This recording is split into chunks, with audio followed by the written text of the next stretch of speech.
வரலாற்றில் எவ்வளவோ போராட்டத்தை நம்ம பார்த்துருக்கிறோம். முதல் முறையாக பெற்றோர்கள்லாம் சேர்ந்து பிள்ளைகளை பாடசாலைக்கு அனுப்ப மாட்டேன்னு போராடுறாங்க. இப்போ எப்படி எல்லாம் ஒரு அச்சீவ்மெண்ட்டாக இங்கே நினச்சிட்டாங்க அப்படின்னா, போக்சோ பதியப்பட்டாச்சுங்க அப்படின்னா ஒரு அச்சீவ்மெண்ட்னு அதை நினச்சிட்டு இருக்காங்க. பட் அதில் என்ன ஆக்ஷன் எடுக்கிறாங்க? குழந்தைகளுக்கு முதல்ல பாதுகாப்பு இல்லாமல் இந்த அளவுக்கு கேஸ் போய்கிட்டு இருக்கு. ஆனால் எந்த ஒரு எம்எல்ஏ, எம்பி, அமைச்சர், போலீஸ்காரங்க இவங்க வீட்டு பெண்கள் மீது வரைக்கும் இது போல ஒரு வழக்கு பதிவானதே கிடையாது. எவனும் கை வச்சதே கிடையாதுனாக்கா அதுக்கு என்ன காரணம்? எதிர்கட்சிகளும் சேர்த்து சொல்றேன். எல்லாருமே எதை டார்கெட் பண்றாங்கன்னா, ஆளும் கட்சி என்ன பண்றாங்க அதுக்கு சொல்லலாம், ஆளும் கட்சி என்ன பண்றாங்க, எதிர்கட்சி என்ன பண்றாங்க அதை இது பண்ணலாம். விக்டிம்க்கு என்ன தேவை அப்படின்றத யாரும் பண்றது இல்லை. கேஸ் என்ன சொல்லுது, எவிடன்ஸ் இருக்கு, அப்படி நடந்திருக்கு அப்படின்னா அதன் பிறகு அவங்களோட ஃபேஸை காட்டுறதோ அவங்க டிஃபேம் பண்றதோ இதெல்லாம் இருக்கட்டும். நீங்களும் முதலமைச்சர் மாதிரியே பேசுறீங்களே, ஆதாரம் தான் கொண்டு வந்துறீங்க. இல்ல அது தேவை இல்லையா? இப்ப கோர்ட்னும் அதான் கேக்குது. குழந்தை எப்படி ஆதாரம் கொடுக்கும்? முதல்வர் அல்வா சாப்பிட்ட விஷயத்த பாராட்டணும், மக்களுக்கு அல்வா கொடுப்பான்றதை நம்ம எடுத்துக்கணும். இல்லை, எலெக்ஷன் வந்தால் எல்லா கட்சி தலைவர்களும் போய் தோசை சுடுறாங்க, தோசை சாப்பிட்றாங்க. அன்னைக்கு தான் அவங்களுக்கு ஒரு வீட்டில் இந்த விஷயம் இருக்குது, இந்த கடையில் தோசை இருக்குன்னு அன்னைக்கு தான் தெரியுதான்னு தெரியல. எல்லா கட்சிகளும் அது அப்படி தான். இப்போ இன்னைக்கு தான் பாலியல் குற்றச்சாட்டு நடக்குதான்றது ஆட்சியாளர்களுக்கு தெரிய வருது. அப்படிதானே இங்கே ஒரு பிரச்சனைக்கு தீர்வு அப்படிங்கிறது இங்கே அதை சரி பண்ணுறதுக்கு கூட இங்கே யாருமே தயாராக இல்லை.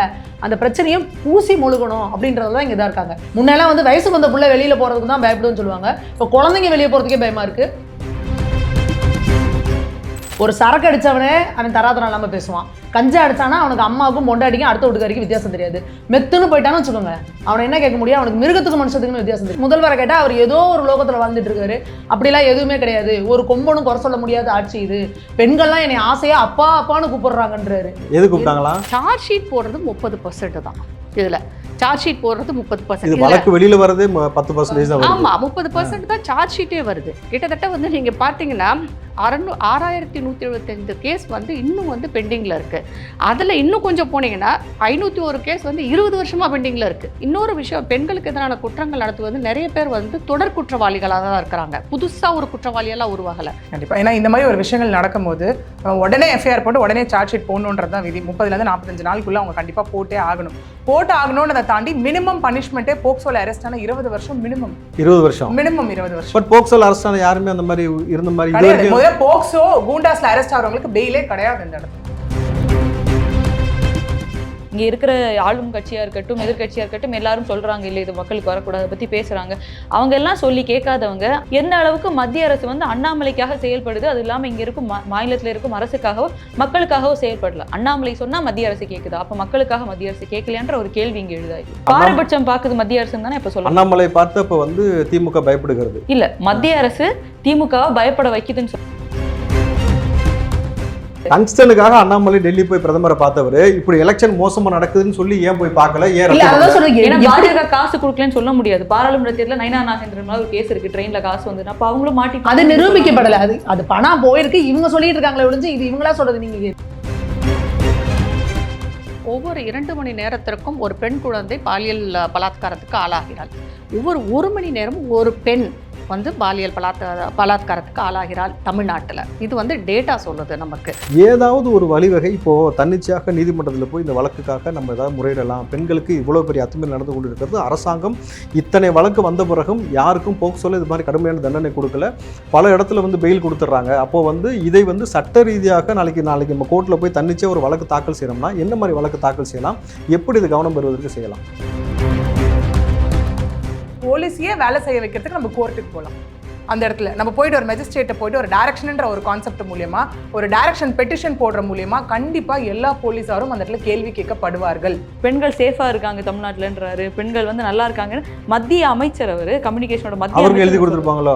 அவர் இங்க சொல்றாருன்னா இல்ல அவருக்கு எழுதி கொடுத்துருப்பாங்களான்னு கேக்குறேன். அது ஒரு மத்திய அமைச்சருக்கு தெரியாத நம்ம என்ன சொல்ல வரோம். இங்க இருக்க முதலமைச்சருக்கு தெரியல, நம்ம மத்திய அமைச்சருக்கு எப்படிமா தெரியும்? பாஜகவுக்கு அவ்வளவு அறிவுடைய மத்திய அமைச்சர்கள் தான் இருக்காங்களான்னு எனக்கு தெரியல. நீங்க சொல்ற கூற்றுக்கு அப்படிதான் இருக்கு. அப்போ முதலமைச்சருக்கு அறிவில்லைன்னு சொல்ல வரீங்களா? எப்படி எல்லாரும் சேர்ந்து அப்போ பொது வெளியில் மெரினா புரட்சி போல பெண்களுக்காக ஒரு புரட்சியை செய்வதற்கு வரணுமா? இல்ல தலையில இல்ல தலையில ஒரு கேமரா காலில் ஒரு கேமரான்னு பெண் குழந்தைகளுக்கு வச்சு தான் வெளியில் அனுப்பணுமான்னு சொல்லுங்க.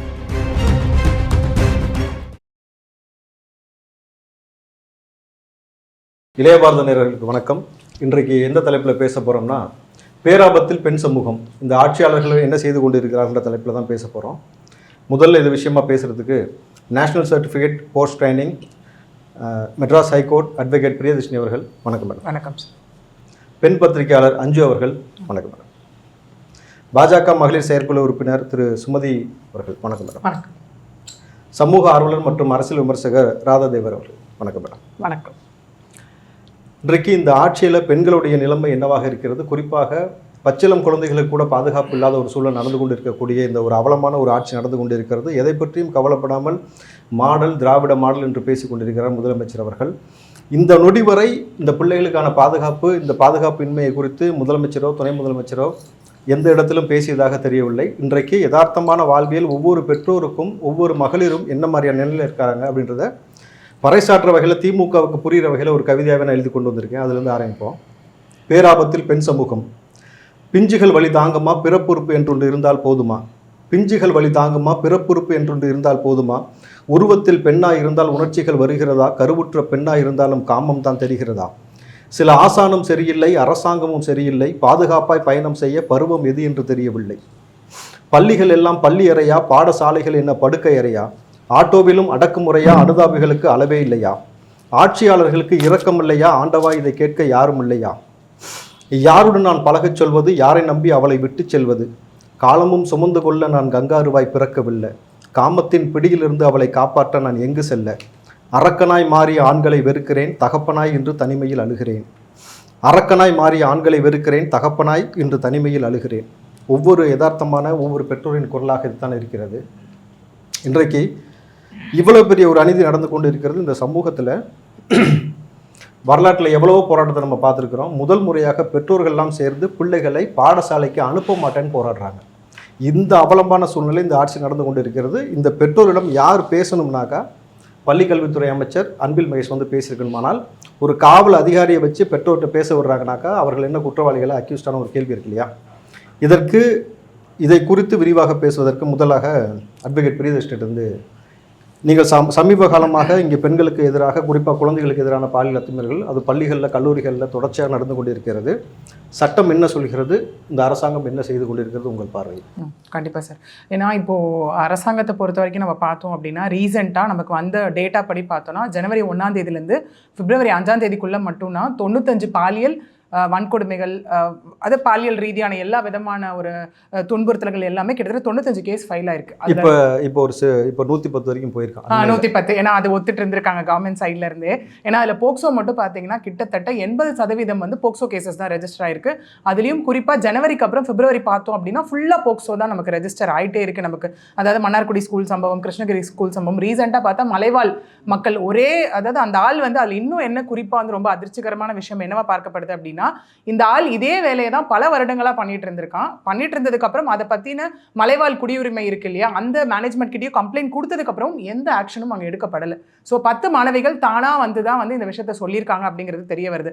இப்போ எப்படி எல்லாம் ஒரு அச்சீவ்மெண்ட்டாக இங்கே நினைச்சிட்டாங்க அப்படின்னா, போக்சோ பதியப்பட்டாச்சுங்க அப்படின்னா ஒரு அச்சீவ்மெண்ட்னு அதை நினைச்சிட்டு இருக்காங்க. பட் அதில் என்ன ஆக்ஷன் எடுக்கிறாங்க அதுதான் இங்கே விஷயமா பார்க்கப்படுது. ஏன்னா இன்னைக்கு குற்ற சம்பவத்தில் ஈடுபடுறவங்க பின்னணி பார்த்தோன்னா கிரிமினல் ரெக்கார்ட்ஸ் ரொம்ப ஸ்ட்ராங்காக இருக்குது. ரீசெண்டாகவே பார்த்தோன்னா அதுவும் கர்ப்பிணி பெண்ணின் கூட பார்க்காம இருந்தவங்க மேலே ஆல்ரெடி 2 கேஸ் இருக்குது. கூண்டாஸ் இருக்குது. ஒரு பெண்ணை கடத்தி கொண்டு போய் கழுத்தறுத்து கொலை பண்ண கேசஸ் இருக்குது. இருந்தபோது எப்படி இதில் வேற சமீபத்தில் 2023 2022 23 அந்த மாதிரி செஞ்சிருக்காங்க, தொடர்ந்து செஞ்சுட்டு இருந்திருக்கான். அப்போ இதே தான் ஒரு விஷயமா பண்ணிட்டு இருந்திருக்கான். ஸோ எங்கள் அரசாங்க தரப்பில் பார்த்தோன்னா இப்போ நீங்கள் சொன்ன மாதிரி குழந்தைங்களை நம்ம எங்கேயுமே வேணாம், பாதுகாப்பாக வந்துட்டு ஸ்கூலுக்கு கொண்டு போய் விடலாம். நம்ம என்ன சொல்ல, மாதா பிதா குரு தெய்வம்னு சொல்லிட்டு இருந்தோம். இப்போ ஸ்கூலுக்கு வேண்டாம், காலேஜஸ் வேண்டாம், வீட்டில் அக்கம் பக்கத்தில் நம்பி இருக்க வேண்டாம். ரீசெண்டாக நமக்கு முந்தானத்து ரெக்கார்டான நியூஸ் என்னன்னு பார்த்தோன்னா 5 வயசு சிறுமிய, அதாவது ஒரு ஒயின் ஷாப்பில் வேலை பார்க்குற ஒரு ஆள் வந்துட்டு 55 வயசு அவனுக்கு காட்டுமன்னார் கோயிலில் அவன் போட்டு பாலியல் வன்கொடுமை செஞ்சுருக்கான். ஏன்னா நமக்கு 10 மாத குழந்தையில ஆரம்பிச்சு இப்போ ரெக்கார்டு என்ன சொல்லுதுன்னா 70 வயசு 75 வயசு மூதாட்டி வரைக்கும் இந்த விஷயம் நடந்துட்டு இருக்கு. இல்லை அதை விட மோசம் என்னன்னாக்க கருவில் இருக்க குழந்தைக்கும் பாதுகாப்பு இல்லை. இதெல்லாம் விட்டுறலாம் சார். தாண்டி நம்ம எங்கே போய் இதை கம்ப்ளைண்ட் பண்ணுவோம்? ஒரு போலீஸ் ஸ்டேஷன் போனாலே ஸ்டேஷன்லேயே பாதுகாப்பு இருக்கா? ஸ்டேஷனில் பாதுகாப்பு இருக்கான்றதை விட ஸ்டேஷனில் கம்ப்ளைண்ட் கொடுத்தா வாங்குறாங்களான்னு முதல் கேள்வி இருக்குது. ஏன்னா வாங்குறது இல்லை. ஸ்டேஷனுக்கு வெளியில் ஆர்கே நகர் வெளியில் தீய வச்சு கொளுத்திட்ட சமூகம் ஆகட்டும். 10 வயது பெண் குழந்தை பாலியல் அத்துமீறல் நடந்தப்பட்ட பொழுது பெற்றோருக்கு வந்து கம்ப்ளைண்ட் கொடுத்தா வாங்கிக்கல. மருத்துவர் சொன்ன பிறகு பெற்றோரை வர வைத்து பெற்றோரை நிர்வாணப்படுத்தி அடுத்த அரசாங்கம் தான் இந்த திமுக அரசாங்கம் இருக்கிறது. தொடர்ச்சி அந்த மாதிரி பண்ணிட்டு இருக்கிறாங்க. ஆனால் வந்து ஒரு போக்சோன்ற அப்படின்னு ஒரு விஷயத்த பதிவு பண்ணிட்டாலே அரசாங்கம் பெரிய சாதனையாக சொல்லிட்டு இருக்குனாக்கா, இன்னும் சொல்ல போனால் வெக்கம் இல்லாமல் என்ன பேசுகிறாங்கன்னா, அந்த மாநிலத்தில் இவ்வளோ நடக்கலையா, இந்த மாநிலத்தில் இவ்வளோ நடக்கலையா? எனக்கு சராசரியாக எனக்கு இருக்கக்கூடிய இயல்பான ஒரே ஒரு கேள்வி இது ஒன்று தான். நீங்கள் அட்வொகேட்டாக சொல்லுங்கள், குழந்தைகளுக்கு முதல்ல பாதுகாப்பு இல்லாமல் இந்த அளவுக்கு கேஸ் போய்கிட்டு இருக்கு. ஆனால் எந்த ஒரு எம்எல்ஏ, எம்பி, அமைச்சர், போலீஸ்காரங்க இவங்க வீட்டு பெண்கள் மீது வரைக்கும் இது போல ஒரு வழக்கு பதிவானதே கிடையாது, எவனும் கை வச்சதே கிடையாதுனாக்கா அதுக்கு என்ன காரணம்? கண்டிப்பா அப்ப அவங்க வீட்டுல அவங்களோட குழந்தைங்களை அவங்க பாதுகாப்பா வச்சுக்கிறாங்க தானே அர்த்தம். அது கிடையாது, பயம் இருக்குன்னு அர்த்தம்.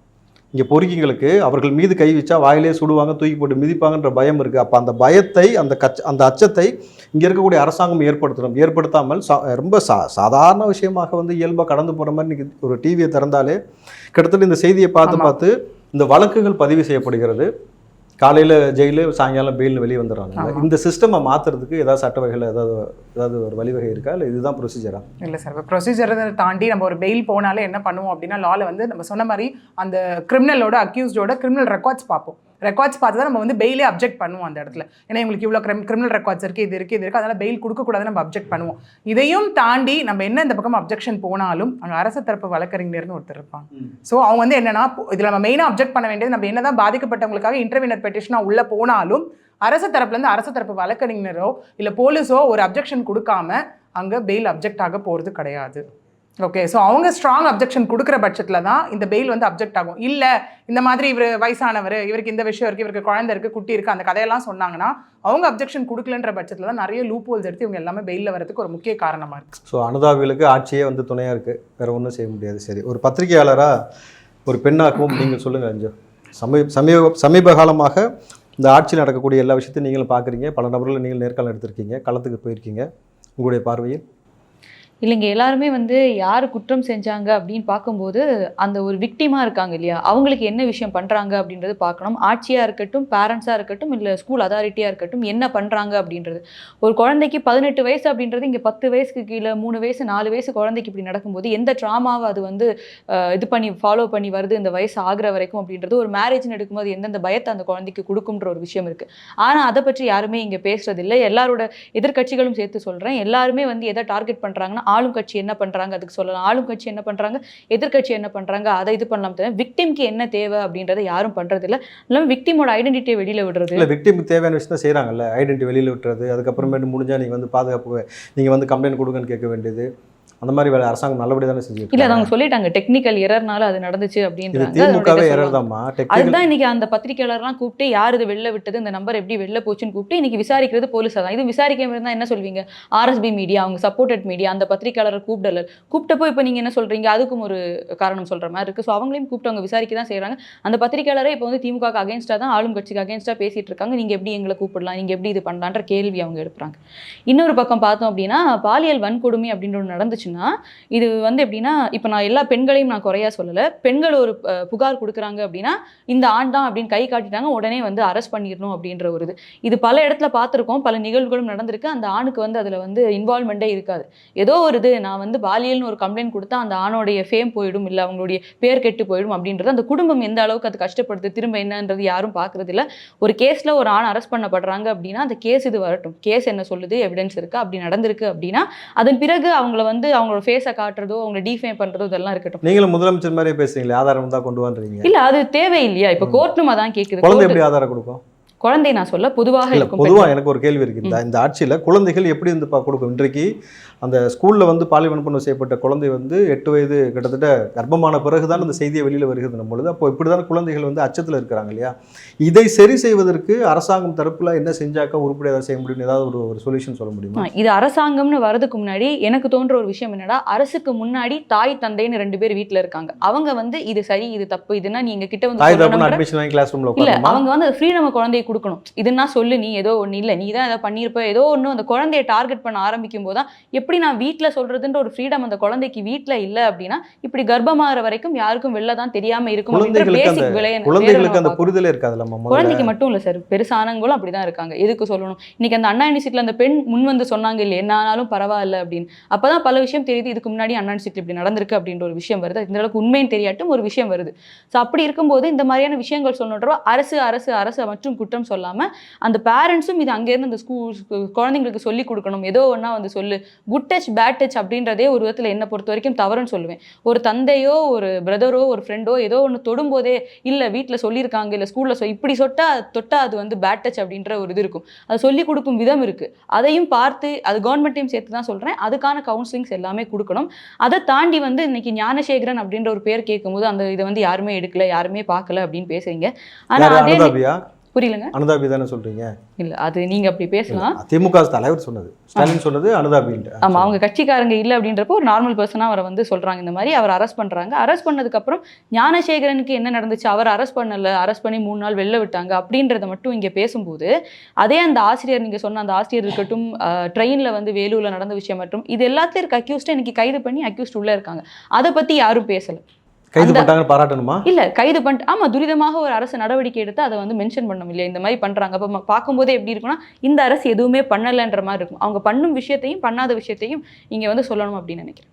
அதாவது முதல்வர் அல்வா சாப்பிட்ட விஷயத்த பாராட்டணும், மக்களுக்கு அல்வா கொடுப்பான்றதை நம்ம எடுத்துக்கணும். இல்லை எலெக்ஷன் வந்தால் எல்லா கட்சி தலைவர்களும் போய் தோசை சுடுறாங்க, தோசை சாப்பிட்றாங்க. அன்னைக்கு தான் அவங்களுக்கு வந்து ஒரு வீட்டில் வந்து இந்த விஷயம் இருக்குது, இந்த கடையில் தோசை இருக்குன்னு அன்னைக்கு தான் தெரியுதான்னு தெரியல. எல்லா கட்சிகளும் அது அப்படி தான். இப்போ இன்னைக்கு தான் பாலியல் குற்றச்சாட்டு நடக்குதான்றது ஆட்சியாளர்களுக்கு தெரிய வருது, அப்படி தானே?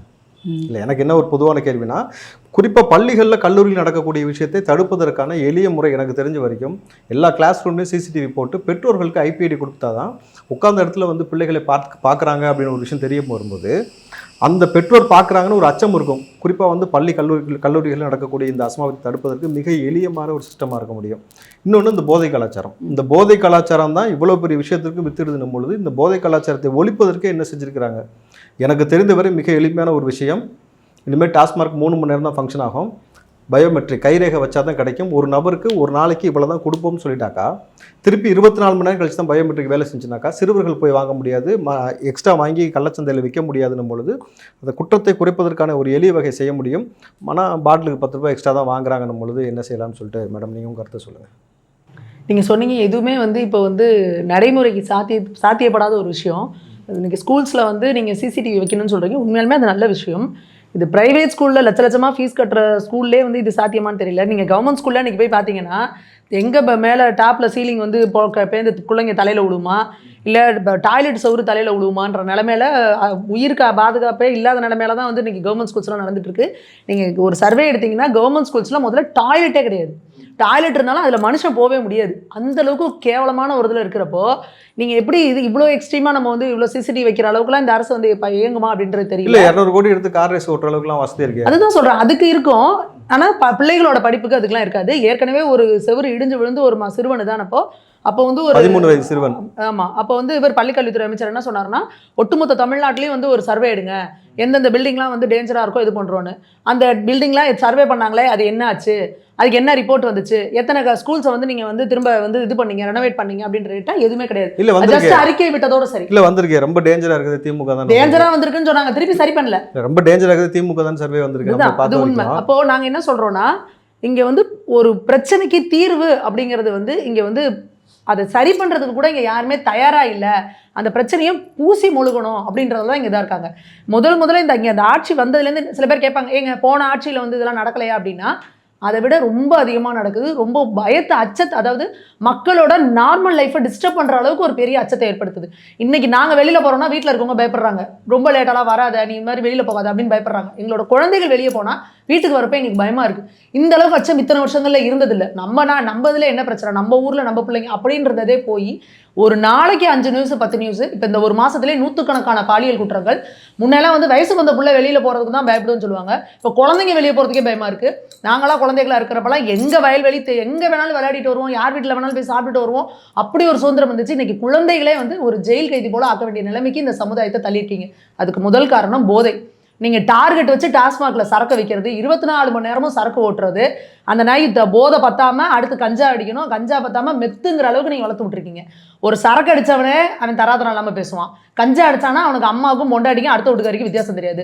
மெத்துன்னு போயிட்டான்னு வச்சுக்கோங்க, அவனை என்ன கேட்க முடியும், அவனுக்கு மிருகத்துக்கு மனுஷத்துக்குன்னு வித்தியாசம் தெரியாது. இல்லை, மெத்து திமுகவோட சொத்தா சமீப காலமாக மாறிடுச்சு. அதுதான் பண்ணிட்டு இருக்காங்க. ஆனால் இங்கே என்ன பண்ணிட்டு இருக்காங்க, இதுக்கு சொன்னால் முதல்வரை கேட்டால் அவர் ஏதோ ஒரு லோகத்தில் வாழ்ந்துட்டு இருக்காரு.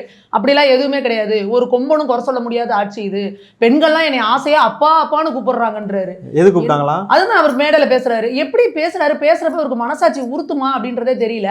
நீங்க இதுக்குன்னு ஏதாவது ஒரு கமிட்டி போடணும், இது கூப்பிட்டு வான் பண்ணணும். அந்த ட்ரெயின்ல வந்து ஒரு கர்ப்பிணி பெண்ணை வந்து தள்ளி விடுறான் அப்படின்னா எந்த அளவுக்கு இங்க போயிட்டு இருக்கான். ஏற்கனவே அக்யூஸ்டா இருக்கிறான். இங்க என்ன பிரச்சனைனா, முதல் தடவையா ஒரு குற்றவாளியா இருக்கிறப்பே நீங்க கடுமையா தண்டனை கொடுத்துட்டீங்கன்னா அதுக்கப்புறம் வர பெண்கள் பாதிக்காம இருப்பாங்க. அந்த ஞானசேகரன் கேஸ்லயே அப்படிதான். அவன் பல தடவை வந்து ஒரு ஹிஸ்ட்ரி ஷீட்டர். இன்னொன்று காவல்துறைனா ஒரு ஹிஸ்ட்ரி ஷீட்டர் அவன் உள்ள வந்துட்டு வெளியில போறான்னா அவனை நீங்க வாட்ச் பண்ண மாட்டீங்களா? இல்லை, அதில் இயல்பாக ஒரு கேள்வி இருக்கு. மாசு கூடயே ஒரு சுற்றிட்டு இருந்திருக்கான். 3 முறை வந்து குண்டாஸ் வாங்கியிருக்கான், 1 முறை கள்ளத்துப்பாக்கி வச்சிருக்கான், நைட்டு கொள்ளை அடிச்சிருக்கான். உளவுத்துறையும் காவல்துறையும் மாசுட்ட சொல்லியிருக்காதா? சார், நீ ஒரு அமைச்சர், ஒரு அக்யூஸ்ட் உங்க கூட இருக்கிறான், நீ அவன் வீட்டுக்கு போயிருக்க கூடாதுன்னு. இல்லை, அதை தான் சார் நாங்கள் கேட்குறோம். அந்த சார் யாருன்னு தான் நாங்கள் கேட்குறோம். சார்கள். அதுக்கப்புறம் பாருங்க, மாசு சாரே அவன் சைலண்ட் ஆயிட்டாரு பாருங்க. இல்ல, சார்கள் கிட்டத்தட்ட நீங்க பாத்தீங்கன்னாக்கா கார்ல வந்தாருன்னு சொன்னாங்கல்ல, வெளியில போனவே காரோட போனானா காரை முடிச்சு கக்கத்துல வச்சுட்டு போனானா ஒரு கேள்வி இருக்குல்ல. வெளியே வந்தா சிசிடிவி வேலை செய்யல, எங்க பார்த்தாலும் சிசிடிவி வேலை. அது இல்லாம அவன் யூனிஃபார்ம்ல வந்தான்னு சொல்றாங்க, அவன் கையில வாக்கி டாக்கி இருந்துச்சுன்னு சொல்றாங்க. என்னங்க இதெல்லாம்? என்ன எப்படி ஏதோ மர்ம தேசத்துல இருக்கிற மாதிரி இருக்கு தமிழ்நாடு. ஏதோ இந்த மாயாவி இதெல்லாம் நம்ம படிப்போம் காமிக்ஸ்லாம், அந்த மாதிரி இருக்கு. இல்ல, நீங்க சரியா புரிஞ்சுக்கல திமுக சொல்வது. நீங்க போதையை ஒழிப்போம், கஞ்சா ஒழிப்போம்னு சொல்றாங்க. பார்த்தா திமுக காரன் பின்னாடி எடுத்து ஒழிச்சு வச்சிருக்கான், தேவைப்படும் போது எடுத்து விற்கிறான். ஜாஃபர் சாதிக்கு உதாரணம். அண்ணா மண்ணு பெரியார் மண்ணுன்றாங்க, ஒட்டுமொத்த மண்ணையும் தேடி விற்கிறாங்க. இதே போல காவல்துறை உங்க நண்பன் சொல்றாங்க, நண்பனை மிகச்சரியாக ஞானசேகரன் பயன்படுத்தி கொண்டான். 6 காவலரோட மிக இணக்கமாக இருக்கான பொழுது நீங்கள் இது அடுத்த கட்டமாக நீங்கள் ஒரு பெண்ணாக இந்த சமூகத்தில் இங்கே இருக்கக்கூடிய பிரச்சனையை களைவதற்கு என்ன செஞ்சாக்கா இந்த அரசாங்கத்துக்கு கவனம் பெறும்? உங்களுக்கு ஏதாவது ஒரு ஐடியா? அரசாங்கத்தில் கவனம் பெறாது. இந்த ஆட்சிங்கிறதே இல்லாமல் இங்கே பண்ணணும், அதான் ஒரே வழி. ஏன்னா நாங்கள் என்ன பண்ண முடியும்? லேடிஸ்க்கு ஒரு பிரச்சனைனா போய் காவல்துறையில் கம்ப்ளைண்ட் கொடுக்கலாம். கம்ப்ளைண்ட்டே நீங்க ஃபர்ஸ்ட் ஆஃப் ஆல் வாங்குறது கிடையாது. தஞ்சாவூர்ல ஒரு பெண்ணை வந்து கூட்டு பாலியல் பலாத்காரம் பண்றாங்க. அந்த பொண்ணு போய் கம்ப்ளைண்ட் கொடுத்தா கம்ப்ளைண்ட் எடுக்க மாட்டேங்கிறாங்க. என்ன பிரச்சனை உங்களுக்கு தான் நான் கேட்குறேன். ஒரு பெண் வந்து ஒரு இடத்துல வெளியில வந்து எனக்கு இவனால ஒரு பாலியல் குற்றம் நடக்குதுன்னு சொல்றதுக்கு எவ்வளவு பயப்படுவாங்க. அதை மீறி அந்த பொண்ணு வந்து சொல்லுதுன்னா அந்த கம்ப்ளைண்ட்டை நீங்க எடுக்கிறது கிடையாது. அதை மீறி ஒரு இது பண்ணி கொடுத்தா அந்த பெண்ணையே வந்து இதாக்குறது. நீ ஏன் அத்தனை மணிக்கு அங்கே வெளியே போன? உனக்கு அங்கே என்ன வேலை? அங்கே இவங்கிட்ட பேசிக்கிட்டு இருந்தா, நீ அப்போ குடிச்சிருந்தியா? எப்படிலாம் இந்த பேசுறாங்க இவனுங்க. கேட்டால் நாங்கள் தான் பெண்ணுரிமை காவலர்கள்ன்றானுங்க.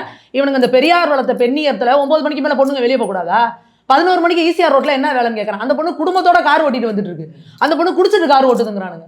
அப்போ எப்படி ஒரு மனசாட்சி இல்லாமல் நீங்கள் இந்த மாதிரி பண்ணிட்டு இருந்தீங்கன்னா அடுத்து அந்த அண்ணா பல்கலைக்கழகத்தில் அந்த பொண்ணோட எஃப்ஐஆரை ஃபுல் டீட்டெயிலோட வெளியிட்டீங்க. இப்போ பாருங்க, அந்த ஓடுற ட்ரெயின்லேருந்து அந்த கர்ப்பிணி பெண்ணை தள்ளி விட்டா முதலமைச்சரோட ட்விட்டர் ஐடி சிஎம் ஆஃப் தமிழ்நாட்டிலேருந்து வெளியிடுது அந்த பெண்ணோட ஊர் எந்த கிராமத்துலேருந்து நீங்கள் கொடுக்குற ஒரு 3 லட்சம் ரூபாய்க்காக அந்த பொண்ணோட ஃபுல் டீட்டெயில் வெளியிடுவீங்களா? அப்போ இங்கே தமிழக முதல்வருக்கே வந்து என்ன இது எப்படி சென்சிபிளாக ஹேண்டில் பண்ணுன்ற ஒரு நாலேஜ் இல்லாமல் போயிருச்சா? ஒரு பெண் பாதிக்கப்பட்டனா அந்த பெண்ணோட தகவலை நீங்கள் வெளியிடுவீங்களா? வெளியிடக்கூடாதுன்னு கோர்ட்டு சொல்லியிருக்குல்ல. அப்போ நீங்கள் திரும்ப இதை பண்ணுறீங்கன்னா உங்களோட நோக்கம் என்ன? எதுக்கு இவளுக்கெல்லாம் வந்து கம்ப்ளைண்ட் கொடுக்குறாளுங்க? கொடுக்குறதுனால தானே இது இஷ்யூ ஆகுது, நியூஸில் வருது, நமக்கு பிரச்சனை ஆகுது.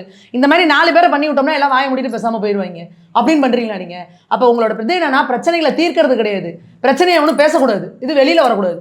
அதுதான் இன்னைக்கு வந்து இந்த திமுகவோட திராவிட மாடலாக இருக்குது. மேடம், இது குறித்து கனிமொழி அவர்களும் இது வரைக்கும் வாய் திறந்ததாக ஏதாவது செய்திகள் பார்த்துருக்கீங்களா? உங்களுடைய கருத்து சொல்லுங்கள். உண்மையை சொல்லப்போனால் மணிப்பூரில் நடந்த ஒரு விஷயத்துக்காக அவங்க பேசியிருந்தாங்க. நான் அதை மென்ஷன் பண்ண விரும்பல. ஆனால் மணிப்பூரில் வந்து இவ்வளோ பாலியல் வன்கொடுமைகள் கிடையாது. அது 1 இன்சிடெண்ட் அந்த டைமில் நடந்த ஒரு பிரச்சனைக்காக வந்தது தான். அதுவும் அவங்க லோக்கலில் இருக்கிறவங்க கூட கலவரத்தில் நடந்தது. நம்ம தமிழ்நாடை பொறுத்த வரைக்கும் நீங்கள் பார்த்தீங்கன்னா நம்ம கிட்டத்தட்ட 5வது இடத்துல இருக்கிறோம். அதாவது கிரைம் ரேட் அகெயின்ஸ்ட் விமன்ட்டு. அதுலேயும் இன்னும் கொடுமை என்னன்னா இந்த போக்சோ இதில் வந்து 3வது இடத்துல இருக்கிறோம் நம்ம. அது இன்னொரு விஷயம் இதில் நம்ம ஸ்டாலின் அவர்கள் சொல்கிறது இதானா? திராவிட மாடலை பார்த்தான் வந்து பிற மாநிலங்கள்லாம் பின்பற்றுது, நாங்க தான் வளர்ச்சியில் முதல்ல இருக்கோம். நிறையவே இதுல நம்பர் 1 முதல்வர் நம்பர் 1 எடுத்து கொண்டு போயிருவாரு. இதுல நிறைய விஷயங்களை நம்ம யோசிக்க வேண்டியது இருக்கு. 21ல இருந்து இந்த கிரைம் வந்து அதிகமாயிட்டே தான் இருக்கு. இன்னொரு விஷயம் என்னன்னா, இது தமிழ்நாட்டுக்கு மட்டும்தான் நடக்குதான்னா இல்லை உலக அளவில் வந்து ஒரு ஸ்டாட்டிஸ்டிக்ஸ் என்ன ஆகுதுன்னா, கோவிடுக்கு அப்புறம் பெண்களுக்கு எதிரான வன்முறைகள் அதிகரித்து உள்ளதுன்றது ஸ்டாட்டிஸ்டிக்ஸ் சொல்லுது. இந்தியாவை பொறுத்த வரைக்கும் பார்த்தீங்கன்னா 27 ஸ்டேட்டில் கிரைம் ரேட் அதிகரித்திருக்கிறது பெண்களுக்கு எதிராக. அதில் தமிழ்நாடும் ஒன்று. இப்போ இதில் எது அதிகமாக இருந்தது 22 வரைக்கும்னு பார்த்தீங்கன்னா டெல்லி தான் மிக அதிகமாக இருந்தது. அதற்கப்புறம் வந்து பார்த்தீங்கன்னா ஆந்திர பிரதேஷ், கேரளா. இதை நாம் ஒரு முக்கியமான விஷயத்தை பார்க்கணும்.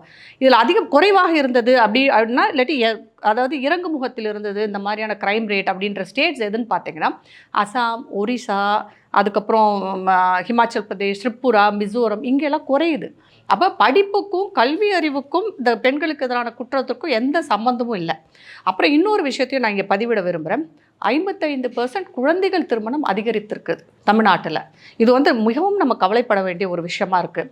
அதற்கப்புறம் இன்னும் பார்த்தீங்கன்னா 31% வந்து ரேப்பு அது அதிகரித்துள்ளது. 31% அதிகமாக இருக்குது. இதைத்தான் திரு அண்ணாமலை அவர்களும் மென்ஷன் பண்ணியிருந்தாங்க. அதுக்கப்புறம் குழந்தைகளுக்கு எதிரான வன்முறை 24% அதிகரித்துள்ளது தமிழ்நாட்டில். இன்னொன்று, இந்த 31%லையும் நீங்கள் பார்த்தீங்கன்னா கிட்டத்தட்ட 422 ரேப் நடந்திருக்கு. அதில் 29.14% வந்து பட்டியலின மக்களுக்கு எதிரானது, பட்டியலின பெண்களுக்கு எதிரானதாக இருக்கிறது. அதுலேயும் வந்து பார்த்திங்கன்னா இந்த பட்டியலின பெண்களை பொறுத்த வரைக்கும், பட்டியலின பெண்களும் சரி பழங்குடியின பெண்களும் பார்த்திங்கன்னா 50% அதிகரித்துள்ளது. இந்த ஸ்டேட்டாக இது வந்து என்னென்னா, யார் அவங்கள ரேப் பண்ணுறாங்க அப்படின்னு பார்த்தா அது இந்த இடைப்பட்ட சாதியினரே இருக்கலாம், அவங்க ஜாதிக்குள்ளேயுமே இது நடக்குது, அதிகமாக தான் நடக்குது. ஆனால் இன்னொரு விஷயத்தையும் நான் பதிவிட விரும்புகிறேன். நீங்கள் எல்லாரும் சொன்ன மாதிரியே வந்து பார்த்திங்கன்னா சார்ஜ் ஷீட் போடுறது 30% தான். இதில் சார்ஜ் ஷீட் போடுறது 30%. வழக்கு வெளியில வரதே 10% தான். ஆமாம், 30% தான் சார்ஜ் ஷீட்டே வருது. இன்னொன்று வந்து இந்த மாதிரி வழக்குகளில் வந்து தண்டனை வந்து 2 வருடம்லாம் இல்லை, 60 நாளைக்குள்ளே வந்து நம்ம வந்து சார்ஜ் ஷீட் போட்டு இதை எடுக்கணும். ஆனால் கிட்டத்தட்ட வந்து நீங்கள் பார்த்தீங்கன்னா 6175 கேஸ் வந்து இன்னும் வந்து பெண்டிங்கில் இருக்குது. அதில் இன்னும் கொஞ்சம் போனீங்கன்னா 501 கேஸ் வந்து 20 வருஷமாக பெண்டிங்கில் இருக்குது. 20 வருஷமாக பெண்டிங்கில் இருக்குது. இதெல்லாம் 1992 பதிஞ்ச ஒரு ரேப் கேஸே இப்போ வரைக்கும் இருக்குது. அப்போ பணம் படைச்சவன் இந்த சமூகத்தில் அதிகாரம் முக்கியமாக இந்த பெண்களை மிரட்டுவதற்கு, மறுபடியும் கேஸை வாபஸ் வாங்க வைக்கிறதுக்கு, இல்லை மறுபடியும் அவங்கள என்ன வேணால் செய்யலாம்ன்ற ஒரு போக்கு நடந்து கொண்டே இருக்கு இல்லையா? அதுக்கப்புறம் கவர்மெண்ட் வந்து ஆமாம் உண்மைதான். இன்னொன்று விஷயம் என்ன, நான் இதில் பார்க்க வேண்டிய விஷயம் என்ன, கன்விக்ஷன் ரேட் எவ்வளோ அப்படின்னு பார்த்தீங்கன்னா 28% தான் இதில் கன்விக்ஷன் ஆகிறது. இப்போ நீங்கள் சொன்னீங்க இல்லையா, அந்த ஒரு ட்ரெயினில் வந்து அந்த குற்றவாளின்னு. இன்னொரு விஷயம், பெண்களுக்கு எதிரான குற்றங்கள் நடத்துவது நிறைய பேர் வந்து தொடர் குற்றவாளிகளாக தான் இருக்கிறாங்க. புதுசாக ஒரு குற்றவாளியெல்லாம் உருவாகலை. ஒன்று தொடர் குற்றவாளிகளாக இருக்காங்க, இல்லை அந்த பெண்களுக்கு இல்லை அந்த குழந்தைகளுக்கு நெருக்கமான சொந்தத்தை சேர்ந்தவர்களாக இருக்கிறாங்க. பள்ளிகளில் வந்து நிறைய இந்த மாதிரி விஷயங்கள் நடப்பதற்கு காரணமும் வந்து இந்த ஆசிரியர்களாக இருக்கிறாங்க. அதுவும் வந்து பார்த்திங்கன்னா கொஞ்சம் வயது முதிர்ந்த ஆசிரியர்கள் நிறைய இந்த மாதிரியான விஷயத்தில் ஈடுபடுறாங்க. இதுக்கெல்லாம் என்ன காரணம்னா சமுதாயத்தில் இருக்கிற மாற்றங்கள். அந்த சமுதாய மாற்றம் என்னென்னா நம்மளுடைய கலாச்சாரம், நம்மளுடைய பாரம்பரியம் அப்படின்லாம் சில விஷயங்கள் இருக்குது. பெண்களை நாம் எப்படி மதித்தோம், நம்ம என்ன சொல்கிறோன்னா, இப்போ கடவுள் நம்பிக்கையில் வந்து பெண்களை தெய்வமாக மதிக்கிறாங்க. இதை வந்து ஒரு பகுத்தறிவு பேசுகிறவங்க என்ன சொல்லுவாங்கன்னா, இது ஒரு மூட நம்பிக்கைன்ற மாதிரி பேசுகிறாங்க. ஆனால் அது நம்மளை காப்பாற்றிட்டு இருந்தது. பெண்கள்லாம் ஒரு சக்தி, அது தெய்வத்திற்கு நிகரானவங்க, தாயை வந்து வணங்குவது, போற்றுவது, இப்படிலாம் நிறைய விஷயங்கள் இருந்தது. கண்ணீர் வடிச்சா 7 ஜென்மத்துக்கு இந்த பாவம் சுத்தம்னு சொல்றது. ஆமாம். இது இன்னும் சொல்லப்போனால் இவங்க சொல்கிற அந்த மனு தர்மத்தில் வந்து அது இருக்குது. ஒரு பெண் எங்கே கண்ணீர் விடுகிறாளோ அந்த நாடும் அந்த தேசமும் அந்த மன்னனும் நிம்மதியாக இருக்க முடியாது, அவங்க வந்து நல்லா இருக்க முடியாதுன்னு மனு தர்மத்திலையும் இருக்குது. இப்போ நாம் என்ன இதில் பார்க்க, ஆட்சியாளர்கள் இருக்கக்கூடிய நபர்கள் குடும்பம்லாம் நல்ல மஞ்சப்பேலேருந்து வந்து இன்னைக்கு பெரிய ஆசியாவிலேயே மிகப்பெரிய பணக்காரனாக வளர்ந்துருக்காங்களே. அப்போ அதுக்கு அவங்கள பொறுத்த வரைக்கும் எப்படின்னா ஒரு பாதுகாப்பான சூழலில் இருக்கிறாங்க. ஏன்னா ஆட்சி அதிகாரமே அவங்க கையில் இருக்கும்போது அவர்கள் பாதுகாப்பான, அதில் நான் இன்னொரு விஷயத்தை மென்ஷன் பண்ணுறேன். நீங்கள் சொன்னதுனால அவங்களுக்கு எதுவும் நடக்கலைன்னுலாம் கிடையாது. திரு சேகர்பாபு குடும்பத்தில் கூட ஒரு விஷயம் நடந்தது இந்த மாதிரி. ஆனால் வந்து அவங்களால் அதை எதிர்க்க முடியுது, அவர்கள் அதை ஒன்றுமில்லாமல் செய்ய முடியுது. ஆனால் சாதாரண பெண்கள் குடும்பத்தில் அப்படி கிடையாது. ஆட்சியாளர்களை பொறுத்த வரைக்கும் அவங்களுக்கு அந்த பெனிஃபிட் இருக்கும். ஆனால் வந்து சாதாரண பெண்கள் குழந்தைகளுக்கு வந்து இது எதுவுமே பெனிஃபிட் கிடையாது. நிறைய இடங்களில் வந்து போய் காவல்துறையில் போயிட்டு நீங்கள் இந்த கேஸை கொடுத்தா எடுக்க மாட்டாங்க. ஏன்னா இது வந்து ப்ரூவ் பண்ண வேண்டிய பொறுப்பு வந்து காவல்துறைக்கு இருக்கும்போது நிறைய ரேப் கேசஸில் என்ன ஆகும்னா, பெண்கள் வந்து இவங்க படுத்துகிற பாடலே வரமாட்டாங்க. ஒரு கட்டத்துக்கு மேலே நாங்கள் எதுக்கு வரணும், ஏன்னா கோர்ட்டுக்கு போகணும், அங்கே வந்து வக்கீல் வந்து தேவையில்லாத கேள்விகள் கேட்பாங்க. காவல்துறையினர் வந்து இவங்கள ஒரு விக்டிமாக பார்க்காம இவங்கள வந்து குற்றவாளி மாதிரி நடத்துவாங்க. அவங்கள வந்து மோசமான கேள்விகள் கேட்பாங்க. இல்லை, இந்த மாதிரி கம்ப்ளைண்ட் கொடுத்த இடத்துல காவலர்கள் வந்து சில காவலர்கள் வந்து அந்த மொபைல் ஃபோனை வாங்கிக்கிட்டு அவங்கள்ட்ட திருப்பி பாலியல் துன்புறுத்தல் செய்யக்கூடிய அசம்பாவிதமும் இருக்கு அப்படின்ற மாதிரி குற்றச்சாட்டு. ஒரு பெண் காவலரே வந்து என்னன்னா காம்ப்ரமைஸ் பண்ணி போங்கன்னு சொல்லி பேசின ஆடியோலாம் வந்தது நமக்கு. காம்ப்ரமைஸில் போயிடுங்க, ஏன்னா எதுக்கு நீங்கள் தேவையில்லாமல் உங்கள் பேரை கெடுத்துக்கிறீங்க அப்படிங்கலாம் பேசுகிற கட்ட பஞ்சாயத்தெல்லாம் நிறைய நடக்கும் இந்த மாதிரி விஷயங்கள். இப்போ அது விஷயமா வந்து ஃபஸ்ட்டு முதற்கட்டமாக இவங்கள்ட்ட கேட்போம். அரசாங்கமே அட்ஜஸ்ட்மெண்ட்டுக்கு வந்து ஒத்துப்போங்க அப்படின்ற மாதிரி சொல்லுதா? தொடர்ச்சியாக இது போல் இவ்வளோ வழக்குகள் வந்தாலும் இந்த வழக்குகள் வந்து இவ்வளோ நிலுவையில் இருக்கிறதுக்கான காரணம் என்ன? எவ்வளோ நாளில் வந்து இந்த வழக்குகளை துரிதமாக விசாரித்து எவ்வளோ நாளில் தீர்ப்பு கொடுக்கணுன்றது சட்ட விதி இருக்கிறது. இதற்கு உச்சபட்சமான தண்டனை என்னவாக இருக்கிறதுன்றதெல்லாம் சட்டம் என்ன சொல்கிறது? கண்டிப்பாக இப்போ மேம் சொன்ன விஷயம் வந்து ட்ரூ இன்சிடென்ட் அது. ஏன்னா நானே என்னோட பல கிளைண்ட்ஸை வந்துட்டு பாதிக்கப்பட்ட பெண்கள் நம்மளை அணுகும் போது அவங்ககிட்ட ரொம்ப பேசி நம்ம கம்ப்ளைண்ட் கொடுக்க வேண்டியதாக இருக்குது. அதுக்கு அவங்க சொல்கிற விஷயம் என்னவா இருக்குன்னா, ஒன்று சொசைட்டி ஆஸ் யூஷுவல் இன்னும் சொசைட்டி மாறல, ஒரு பக்கம் விக்டிம் பிளேமிங் ஷேமிங் எல்லாம் இருந்துட்டு இருக்கு. அதை தாண்டி காவல் அதிகாரி, ஏன் இது உண்மையாக நடந்த சம்பவம், கிளைண்ட்டுக்கு விஷயம், ஒரு பையன் வந்து கல்யாணம் பண்ணிக்கிறேன்னு சொல்லி ஏமாத்திட்டு போயிட்டோம். செக்ஷுவல் ஹராஸ்மெண்ட் அங்கே இருக்கு. ஃபோன் பண்ணி இப்போ என்ன பண்ணணும் அந்த இடத்துல? நம்ம எவிடன்ஸ் எல்லாமே கொடுத்தாச்சு, ப்ரிலிமினரியாக எவிடன்ஸ் கொடுத்தாச்சு, எல்லாமே கொடுத்தாச்சு. பையன் என்கொயரிக்கு வரல, எஃப்ஐஆர் அந்த இடத்துல போட்டாங்க. அப்போ போலீஸ் என்ன பண்ணணும்? சிடிஆர் யாருக்கு போடணும்? அக்யூஸ்டுக்கு சிடிஆர் போடணும். அதை விட்டுட்டு என்ன பண்ணாங்க அப்படின்னா விக்டிம்க்கு சிடிஆர் போட்டாங்க போலீஸ். அப்போ இங்கே நடக்கக்கூடிய பெரும்பாலான குற்ற சம்பவங்களுக்கு காவல்துறை தான் மிக முக்கியமான காரணமாக பார்க்கலாமா? ஏன்னா துரிதமாக நடவடிக்கை எடுத்தால் தீர்வு கிடைச்சிரும். ஆனால் காவல்துறையே வந்து பணத்தை வாங்கிட்டோ அல்லது வந்து அரசியல் பெரும்புள்ளிகளுக்கோ ஜாலரை அடிப்பது இது போன்ற வேலை செய்வது தான் ஒரு மிக முக்கியமான காரணமாக இருக்கான ஒரு கேள்வி இருக்கு இல்லையா? இன்னும் கண்டிப்பாக அது இருக்குது. ஏன்னா நம்ம ப்ராக்டிக்கலாக பார்க்குறத வச்சு நான் சொல்கிறேன், சில காவல் அதிகாரிகள் வேலை செய்கிறது ஒரு பக்கம் உண்மையாக செஞ்சுட்டு இருக்காங்க. மற்றவங்க எல்லாம் சொல்கிற மாதிரி ஏன்னா இந்த விக்டிம்கே சிடிஆர் போட்டுட்டு நீ எங்கே போகிற வர, நீ ஏன் அட்வொகேட் கிட்ட அவ்வளோ நேரம் பேசுகிறேன்னு விக்டிமை கேட்குறாங்க. அந்த பெண் அப்போ யார்கிட்ட பேசுவா?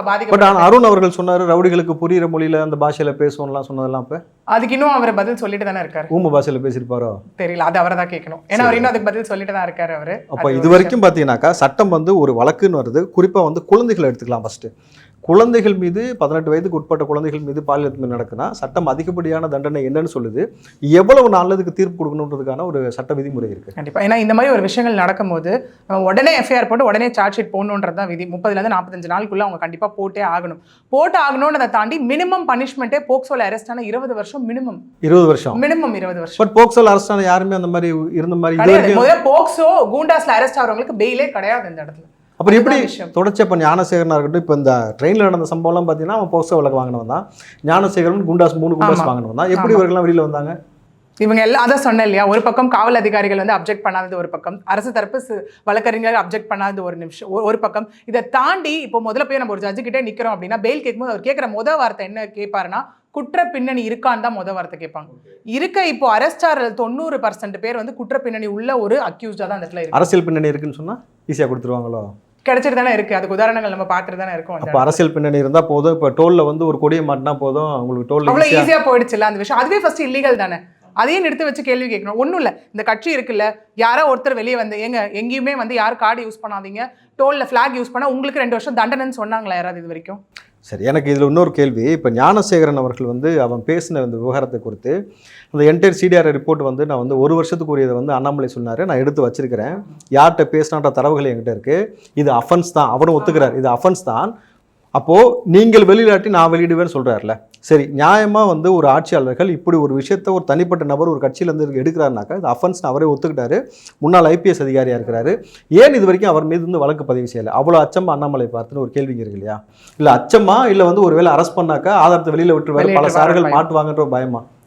அதுவே அதில் கன்ஃபெஷன் ஸ்டேட்மெண்ட் தான் அவரே சொல்கிறார், நான் கன்ஃபெஷன் ஸ்டேட்மெண்ட் கொடுக்குற அரெஸ்ட் பண்ணுங்க. அதை விட்டுட்டு பத்திரிகையாளர்களை போயிட்டு அவங்க கேட்குற விஷயங்கள் எல்லாம் அங்கே நியாயம். நீங்கள் வந்து ஒரு ஃபோனை வந்து கன்ஃபெசிகேட் பண்ணுறீங்கன்னா சீஷர் மாசர் இது கொடுக்கணும், எங்களுக்கு நோட்டீஸ் கொடுக்கல, நாங்களா போய் உங்ககிட்ட கேட்டு வாங்க வேண்டியதாக இருக்குது. அப்போ போலீஸ் அதிகாரிகளுக்கு கிரிமினல் லா பற்றி தெரியலையான்னு அந்த இடத்துல கேட்குறாங்க. இன்னொன்று அந்த இடத்துல என்ன சொல்கிறேன்னா போலீஸுக்கு தெரியாமையா இருக்கும், எல்லாம் தெரியும், ஆனால் யார்கிட்ட பண்ணணுன்றதுல ரொம்ப தெளிவாக இருக்காங்க அந்த இடத்துல. இதே நினைச்சிருந்தா அவங்க என்ன பண்ணியிருக்கணும், எல்லாருக்கும் சமம், சட்டம் ஒழுங்கு சீராக இருக்குதுன்னு சொல்கிறவங்க என்ன சொல்லியிருக்கணும், அண்ணாமலை மேலே ஒரு எஃப்ஐஆர் போட்டிருக்கலாம் அந்த இடத்துல. ஏங்க நீங்களும் தாங்க இந்த இடத்துல பேசுறீங்க, உங்ககிட்டே எஃப்ஐஆர் இருக்குது, நீங்களே ஓப்பனாக ஸ்டேட்மெண்ட் கொடுத்துருக்கீங்க, விச் மீன்ஸ் இதை விட பெரிய எவிடன்ஸ் வேணாம். தொடர்ச்சியாக அண்ணாமலை அவர்கள் வந்து செந்தில் பாலாஜியை கொடுத்து பேசும்போது என்ன சொன்னாங்கன்னா, நீ சரியான அப்பனுக்கு ஆத்தாளுக்கு பிறந்தா என் மேலே கேஸ் கொடுத்துப்பாரு, காவல்துறை உங்ககிட்ட தானே இருக்குனாரு. நியாயமாக காவல்துறை யார்கிட்ட இருக்குன்னா முதல்வருடைய கண்ட்ரோல். அப்போ நேரடியாக முதல்வருக்கு விடப்பட்ட சவால், அதுலேயும் எந்த வளம் டிஃபர்மேஷன் எடுத்துக்கல. அப்போ அந்த இடத்துல கிரிமினல் டிஃபர்மேஷன் தானே, மிரட்டுறது ஒரு பக்கம், அசிங்கமாக பேசுறது ஒரு பக்கம், டிஃபர்மேஷன் கேஸ் போட்டிருக்கலாம். அப்போ ஏன் வந்து தொடர்ச்சியாக ஒரு அண்ணாமலையிடமும் இவ்வளோ பயம் இருக்குனாக்கா, அப்போ ஆட்சி அதிகாரத்தில் இருக்கக்கூடிய பெரிய பெரிய அமைச்சர்களோ முக்கியஸ்தர்களோ இந்த மாதிரி பல விஷயங்களை சிக்கிறாங்க அப்படின்னாக்கா, பல அனுதாபிகள் பல சார்கள்லாம் சம்மந்தப்பட்டிருந்தா அப்போ ஆட்சி இந்த மாதிரி தான் கொண்டு போகிறதுக்கான வழிவகை எடுக்கணும் பொழுது நியாயமாக சட்டம் கிட்டத்தட்ட பார்த்தீங்கன்னா ஒரே ஒரு வழக்குக்கு ஒரு உதாரணம் தமிழ்நாட்டில் இது வரைக்கும் போக்சோ பதிவு செஞ்சு 20 வருஷம் தண்டனை பெற்ற நபர் யாராவது இருக்காங்களா? கண்டிப்பாக ரெக்கார்டட் கேஸ் இது வரைக்கும் கிடையாது. ஆணவ கொலையில் வந்திருக்கு, ரேப்பில் வந்திருக்கு, இந்த சத்யபிரியா கேஸில் வந்திருக்கு, இது எல்லாமே ப்ரூவன் எவிடன்சஸ், இது எல்லாமே ஒரு அடல்ட்டுக்கான ஒரு விஷயம். போக்சோவில் ஏதாவது வந்திருக்கா அப்படின்னு கேட்டால் இதுக்கு பெருசாக நமக்கு ரெக்கார்டான கேஸ் கிடையாது. அதுவும் சீக்கிரம் முடிஞ்ச ஒரு கேஸ் வந்திருக்கா அப்படின்னு கேட்டால் அதுவும் கிடையாது. போராடி நம்ம ஒரு விஷயத்தை வாங்க வேண்டியதாக இருக்குது. அதுக்கும் இங்கே எல்லாம் என்ன பண்ணிடுறாங்க, உடனே ஹியூமன் ரைட்ஸ் உள்ள வருவாங்க, அப்பீல் போவாங்க, அப்பீல் போய் இதை வந்து ஸ்டே வாங்கிடுவாங்க. இந்த மாதிரி தான் இங்கே நடந்துச்சு. ஞானசேகரன் வழக்கை பொறுத்த வரைக்கும் இது ஒரு மனித உரிமை மீறல் இல்லையா? கிட்டத்தட்ட அந்த பெண்ணை அடித்து பார்லிமெண்ட் பண்ண செய்து பல நபர்களுக்கு இணங்க சொன்னது வந்து ஒரு மனித உரிமை மீறல். எதற்காக ஹியூமன் ரைட்ஸ் இது வரைக்கும் அந்த வழக்குக்குள்ளே உள்ள வரல? வந்திருக்கணும். நீங்கள் ஒரு ரவுடியை கொலை செஞ்சாங்க, ஒரு ரவுடியை வந்து போலீஸ் வந்து என்கவுண்டர் பண்ணுதுனாக்கா உடனடியாக வந்து மனித உரிமையான உள்ளே வந்து பேசுது. ஞானசேகரன் வழக்கில் தொடர்ச்சியாக பெண்கள் இப்படி செஞ்சிருக்கான பொழுது எந்த மனித உரிமையானே உள்ளே வரலையே. அப்போது மனித உரிமையானத்தை உள்ளே வர வைப்பதற்கு என்ன சட்ட விதிமுறை இருக்குது? ஏதாவது அது தனியாக வந்து நம்ம கோர்ட்டில் ஏதாவது இந்த மாதிரி மனு தாக்கல் பண்ணணுமா?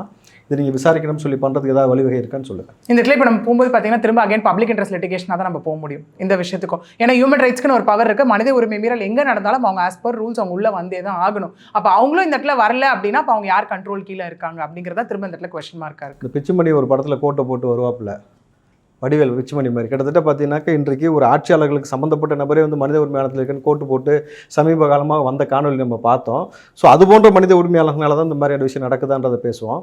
என்னம்மா இந்த உங்கள் ஆட்சியில், சரி உங்கள் ஆட்சின்னு சொல்லக்கூடாது, ஒரு ஊடகவியலாளர் நீங்கள் இருக்கிறீங்க, இந்த திமுக ஆட்சியில் பல பிச்சுமணிகள் இருக்கிறாங்க, பல அனுதாபிகள் இருக்கிறாங்க. நீங்கள் வந்து ஒரு பத்திரிகையாளராக வந்து ஏன் எந்த பத்திரிகையாளரும் துணை முதலமைச்சர்ட்டையோ முதலமைச்சர்ட்டையோ இது குறித்த கேள்வி யாரையும் வைக்க மாட்டீங்க?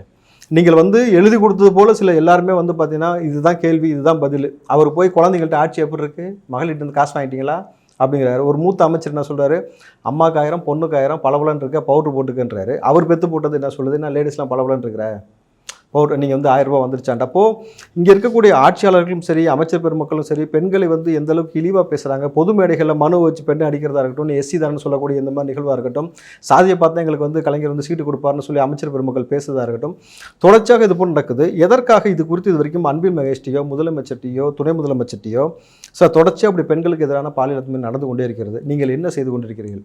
கார் ஓட்டுறீங்க. இப்போ இன்னும் சொல்ல போனீங்கன்னாக்கா குறிப்பாக நீட்டுக்கு தேதி சொல்லிட்டாங்க, வர மே மாதம் 4ஆம் தேதி. மிஸ்டர் ஒத்தச்செங்கல் உதயநிதி அவர்கள் இது குறித்து என்ன சொல்லுவார்ன்றது எல்லாமே ஆவலாக எதிர்பார்த்துட்டு இருக்காங்க.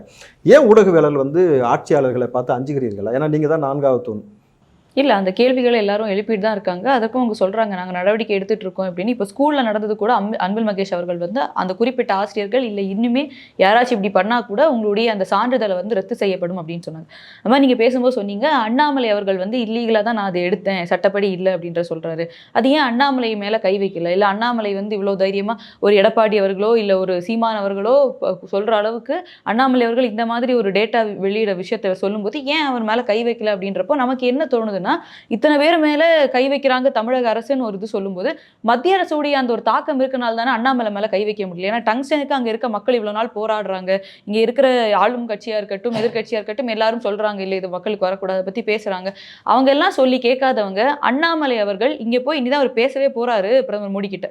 அதுக்கு முன்னாடி அவர் வந்து ஒரு நம்பிக்கை கொடுக்குறாரு, நீங்க வந்து பொங்கல் சந்தோஷமா செலிப்ரேட் பண்ணிடுறேன்னு நம்பிக்கை கொடுக்குறாருன்னா எந்த அளவுக்கு மத்திய அரசு வந்து அண்ணாமலைக்காக செயல்படுது, அது இல்லாம இங்க இருக்கும் மாநிலத்தில் இருக்கும் அரசுக்காகவோ மக்களுக்காகவோ செயல்படல. அண்ணாமலை சொன்னா மத்திய அரசு கேட்குதா, அப்ப மக்களுக்காக மத்திய அரசு கேட்கலையான்ற ஒரு கேள்வி இங்க எழுதா இல்லை. அப்ப நீங்க அண்ணாமலையே இருக்கட்டும் ஆட்சியில் நீங்க வேணாம்னு சொல்லிடலாமா?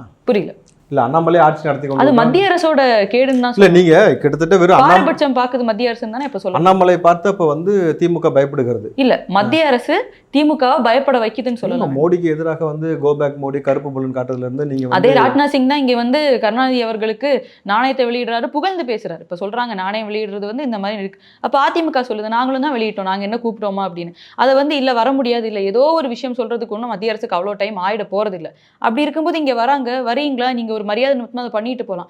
அவ்வளோ புகழ்றாங்க கருணாநிதி அவர்களை. அப்ப நீங்களே அந்த புகழ்ச்சியை கொடுக்குறீங்க அப்படின்னா உங்களுக்கு எப்படி கேள்வி கேட்கறதுக்கான இதுக்கு அண்ணாமலை அவர்களும் அதை அவாய்ட் பண்ணிருக்கலாம். அவரும் அங்க நிக்கிறாரு, இல்லை என்னால் வர முடியலன்னு அவர் அவாய்ட் பண்ணியிருக்கலாம். ஸோ நீங்கள் இந்த மாதிரியான ஒரு ஸ்பேஸை வந்து கொடுக்குறீங்க, கொடுக்கும்போது மாநில அரசை மட்டும் எப்படி குறை சொல்ல முடியுன்ற ஒரு கேள்வி இங்கே இருக்குது. மேடம் அப்போ வந்து திமுகவும் பிஜேபியும் கள்ள உறவில் இருக்கிறதா அப்படின்னு அவர்கள் பாணியிலேயே சொல்கிறாங்க. அவங்க தான் வந்து அந்த வார்த்தை. அதாவது இப்போ அவங்க கேட்குறாங்க மத்திய அரசு வந்து அண்ணாமலைக்கு அவ்வளோ முக்கியத்துவம் கொடுக்குதுன்னா அண்ணாமலை அவர்கள் யாருன்னா தமிழகத்தோட மாநில தலைவர். அவர் என்ன கேட்குறாரு, எனக்கு வீடு வாங்கி கொடுங்க, என் பிள்ளைய வந்து ஏதாவது நல்ல ஒரு ஃபாரின் ஸ்கூலுக்கு படிக்க அனுப்புங்க அப்படியே கேட்குறாரு. தமிழக மக்களுக்கு இதை பண்ணி கொடுங்கன்னு சொல்லி கேட்குறாரு. அப்போ தமிழக மக்கள் மேல மத்திய அரசுக்கு நலன் அக்கறை இருக்கு அப்படின்னு தான் எடுத்துக்கணும் முடிஞ்சு. ஸ்டாலின் கேட்கும்போது பண்ணாதது அண்ணாமலை கேட்கும். ஸ்டாலின் என்ன பண்றாரு, ஸ்டாலின் இங்க இருந்து ஒரு லெட்டர் அனுப்புறாரு, இதே இவருக்கு பிள்ளைக்கு இது பண்ணணும்னு சொல்லிட்டா நேரில் போய் மோடியை மீட் பண்ணுவாங்க, மோடிஜியை மீட் பண்ணுவாங்க. ஆனா இவர் இங்க உட்காந்து ஒரு லெட்டர் எழுதுனதோட சரி, சட்டசபையில பேசுனதோட சரி, என்ன ஸ்டெப் எடுத்தாரு? முதல்ல அதிகபட்சமா போய் அந்த மக்களை பார்த்தாரா? அப்போ ஒவ்வொரு விஷயத்திற்கும் ஒரு மாநிலத்துடைய முதலமைச்சர் நேரில் போய் பிரதமரை அப்படி கிடையாது. ஒரு பிரச்சனை அவங்க முன்னாடியே டெண்டர் நோட்டீஸ் அனுப்புனப்ப என்ன பண்ணிட்டு இருந்தாங்க? ஒரு வருஷமா தூங்கிட்டு இருந்தாங்க. டெண்டர் நோட்டீஸ் கிடையாது. இப்போ அண்ணாமலை சொன்னதுனால இப்போ இது கிடைச்சதுன்னு ஒரு வகையில் இருந்தாலும் இந்த பெண்களுக்கு எதிரான குற்ற சம்பவங்கள்ல அண்ணாமலை சொன்னது என்கிட்ட அந்த எவிடன்ஸ் இருக்கு. அப்ப அண்ணாமலை மீது வழக்கு இவங்க பதிவு செய்யலன்னும் பொழுது அப்ப இதை குறித்து கூட வந்து இல்ல இவர்கள் ஏன் அங்கீகாரம் பதிவு செய்யலைன்னா இத பதிவு செய்யறதுங்கிறது வந்து இது அவங்களே அவங்க கொள்ளிக்கட்டையை வச்சு அவங்க தலையை சுரிஞ்சுக்கிற மாதிரி தமிழக அரசு அப்படின்னு சொல்லி அண்ணாமலை பாஜக அவர்கள் மேல தப்பிக்கிறாங்க. அப்படி பதிவு சொல்லி பண்ணாங்கன்னா பாஜக வந்து தப்பிக்கிறாங்க. ஏன் தப்பிக்கிறாங்க அப்படின்னு அவரே தைரியமா சொல்றாரு என் மேல கேஸ் போடுங்கன்னு சொல்லிட்டாரு. அவரே ஐபிஎஸ் ஆபீசர்னா அவர் என்னது கோர்ட்டை பத்தி பயப்பட முன்னாள் ஐபிஎஸ் ஆபீசர் முன்னாள் ஐபிஎஸ் ஆபீசரா இருந்தவர். இப்ப நாங்க என்ன சொல்றோம், இப்ப கோர்ட்டுக்கு போனா ஏன் வழக்கு போட்டீங்கன்னு கேட்டாங்கன்னு வச்சுக்கோங்க, இந்த மாதிரி தகவல் எடுத்திருக்காங்கம்பாங்க. அடுத்த கோர்ட்ல என்ன கேட்பாங்க, அந்த தகவல் என்னன்னு கேட்பாங்க. அப்ப அந்த தகவலை வெளியிடுவாரு. அப்ப அந்த தகவலை என்ன மேடம், வெளியிடுறாங்க. நீங்க மூத்த அமைச்சர் பெருமக்கள்லாம் வந்து பொன்முடியில இருந்து KKS சார், அனிதா ராதாகிருஷ்ணன், நீங்க வந்து பல வழக்குகள் இருக்கு, அவங்க எல்லாம் எந்த வழக்குமே இல்ல பயப்படல, இல்ல இதுக்கு அதெல்லாம் மட்டும் வந்து பயப்படுவாங்களா? ஐடி இன்கம் அந்த மாதிரி இதுல வருதுங்க. இவர் அண்ணாமலை அவர்கள் மாட்டியிருக்கிறது எதுலன்னா, யார் அந்த அண்ணாமலை சார்ஜ் மாட்டல. பாருங்க. இல்ல இல்ல நீங்க சொல்றீங்க பாருங்க, கேஸ் போடுங்கன்னு சொல்றீங்கல்ல, கேஸ் போடுங்க அண்ணாமலை மேல, ஏன் போடலன்னு இங்க கேக்குறாங்கல்ல, ஏன் போட மாட்டேங்கிறாங்கன்னா அது வந்து கள்ள உறவுனால கிடையாது, இவங்க மாட்டிக்குவாங்க திமுகங்கிறதுனால. அதனாலதான் அண்ணாமலை அவர்கள் தைரியமா சொல்றாரு நீ கேஸ் போடுன்னு. ஏன்னா கேஸ் போட்டா கோர்ட்ல போய் ஒரு எவிடன்ஸ் கொடுக்க போறாரு, அவர்கிட்ட இருக்க டேட்டா கொடுக்க போறாருல. அப்ப யார் யார்கிட்டலாம் பேசியிருக்காங்கன்னு அப்ப அண்ணாமலை அவர்களால அந்த டேட்டாவை எடுக்க முடியுதுன்னா தமிழக அரசால அது முடியாதா? அப்புறம் ஏன் ஏன் இந்த வந்து பண்ணிட்டு இந்த இருக்கீங்க? விஷயம்லாம் இவ்வளவு இருக்கு இருந்தும் கூட திரும்ப திரும்ப எப்படி திமுக ஜெயிச்சுக்கிட்டே இருக்கு? எதற்காக வந்து திமுக திரும்ப திரும்ப ஜெயிக்குதுன்னா இடைத்தேர்தல எப்பவுமே ஆளுங்கட்சி தான் ஜெயிக்கும், அது தெரிஞ்ச விஷயம். எதிரில யாருமே இல்லாதப்பயே பாராளுமன்றத்திலே எப்படி 40 and பணம் 40 எடுத்திருக்காங்க. எப்படி பாராளுமன்றத்திலே 40க்கு 40 எடுத்திருக்காங்க. இடைத்தேர்தல் மட்டும் சொல்றீங்க. 40க்கு 40 எடுத்தாங்க தான். அதுக்கு காரணம் அவங்கள்ட்ட இருக்க கூட்டணி, அவங்களுக்கு எதிரில் இருக்கிறவங்க எல்லாம் 10 பிரிஞ்சு கிடக்குறாங்க. அதனால தானே ஒழிஞ்சு ஏகோபித்து மக்கள் வந்து ஒட்டுமொத்தமா அவருக்கு வந்து இது பண்ணல. அதிகபட்சம் வந்து 30% 35% மேல திமுகவுக்கு விரும்பி போடுறவங்களே கிடையாது.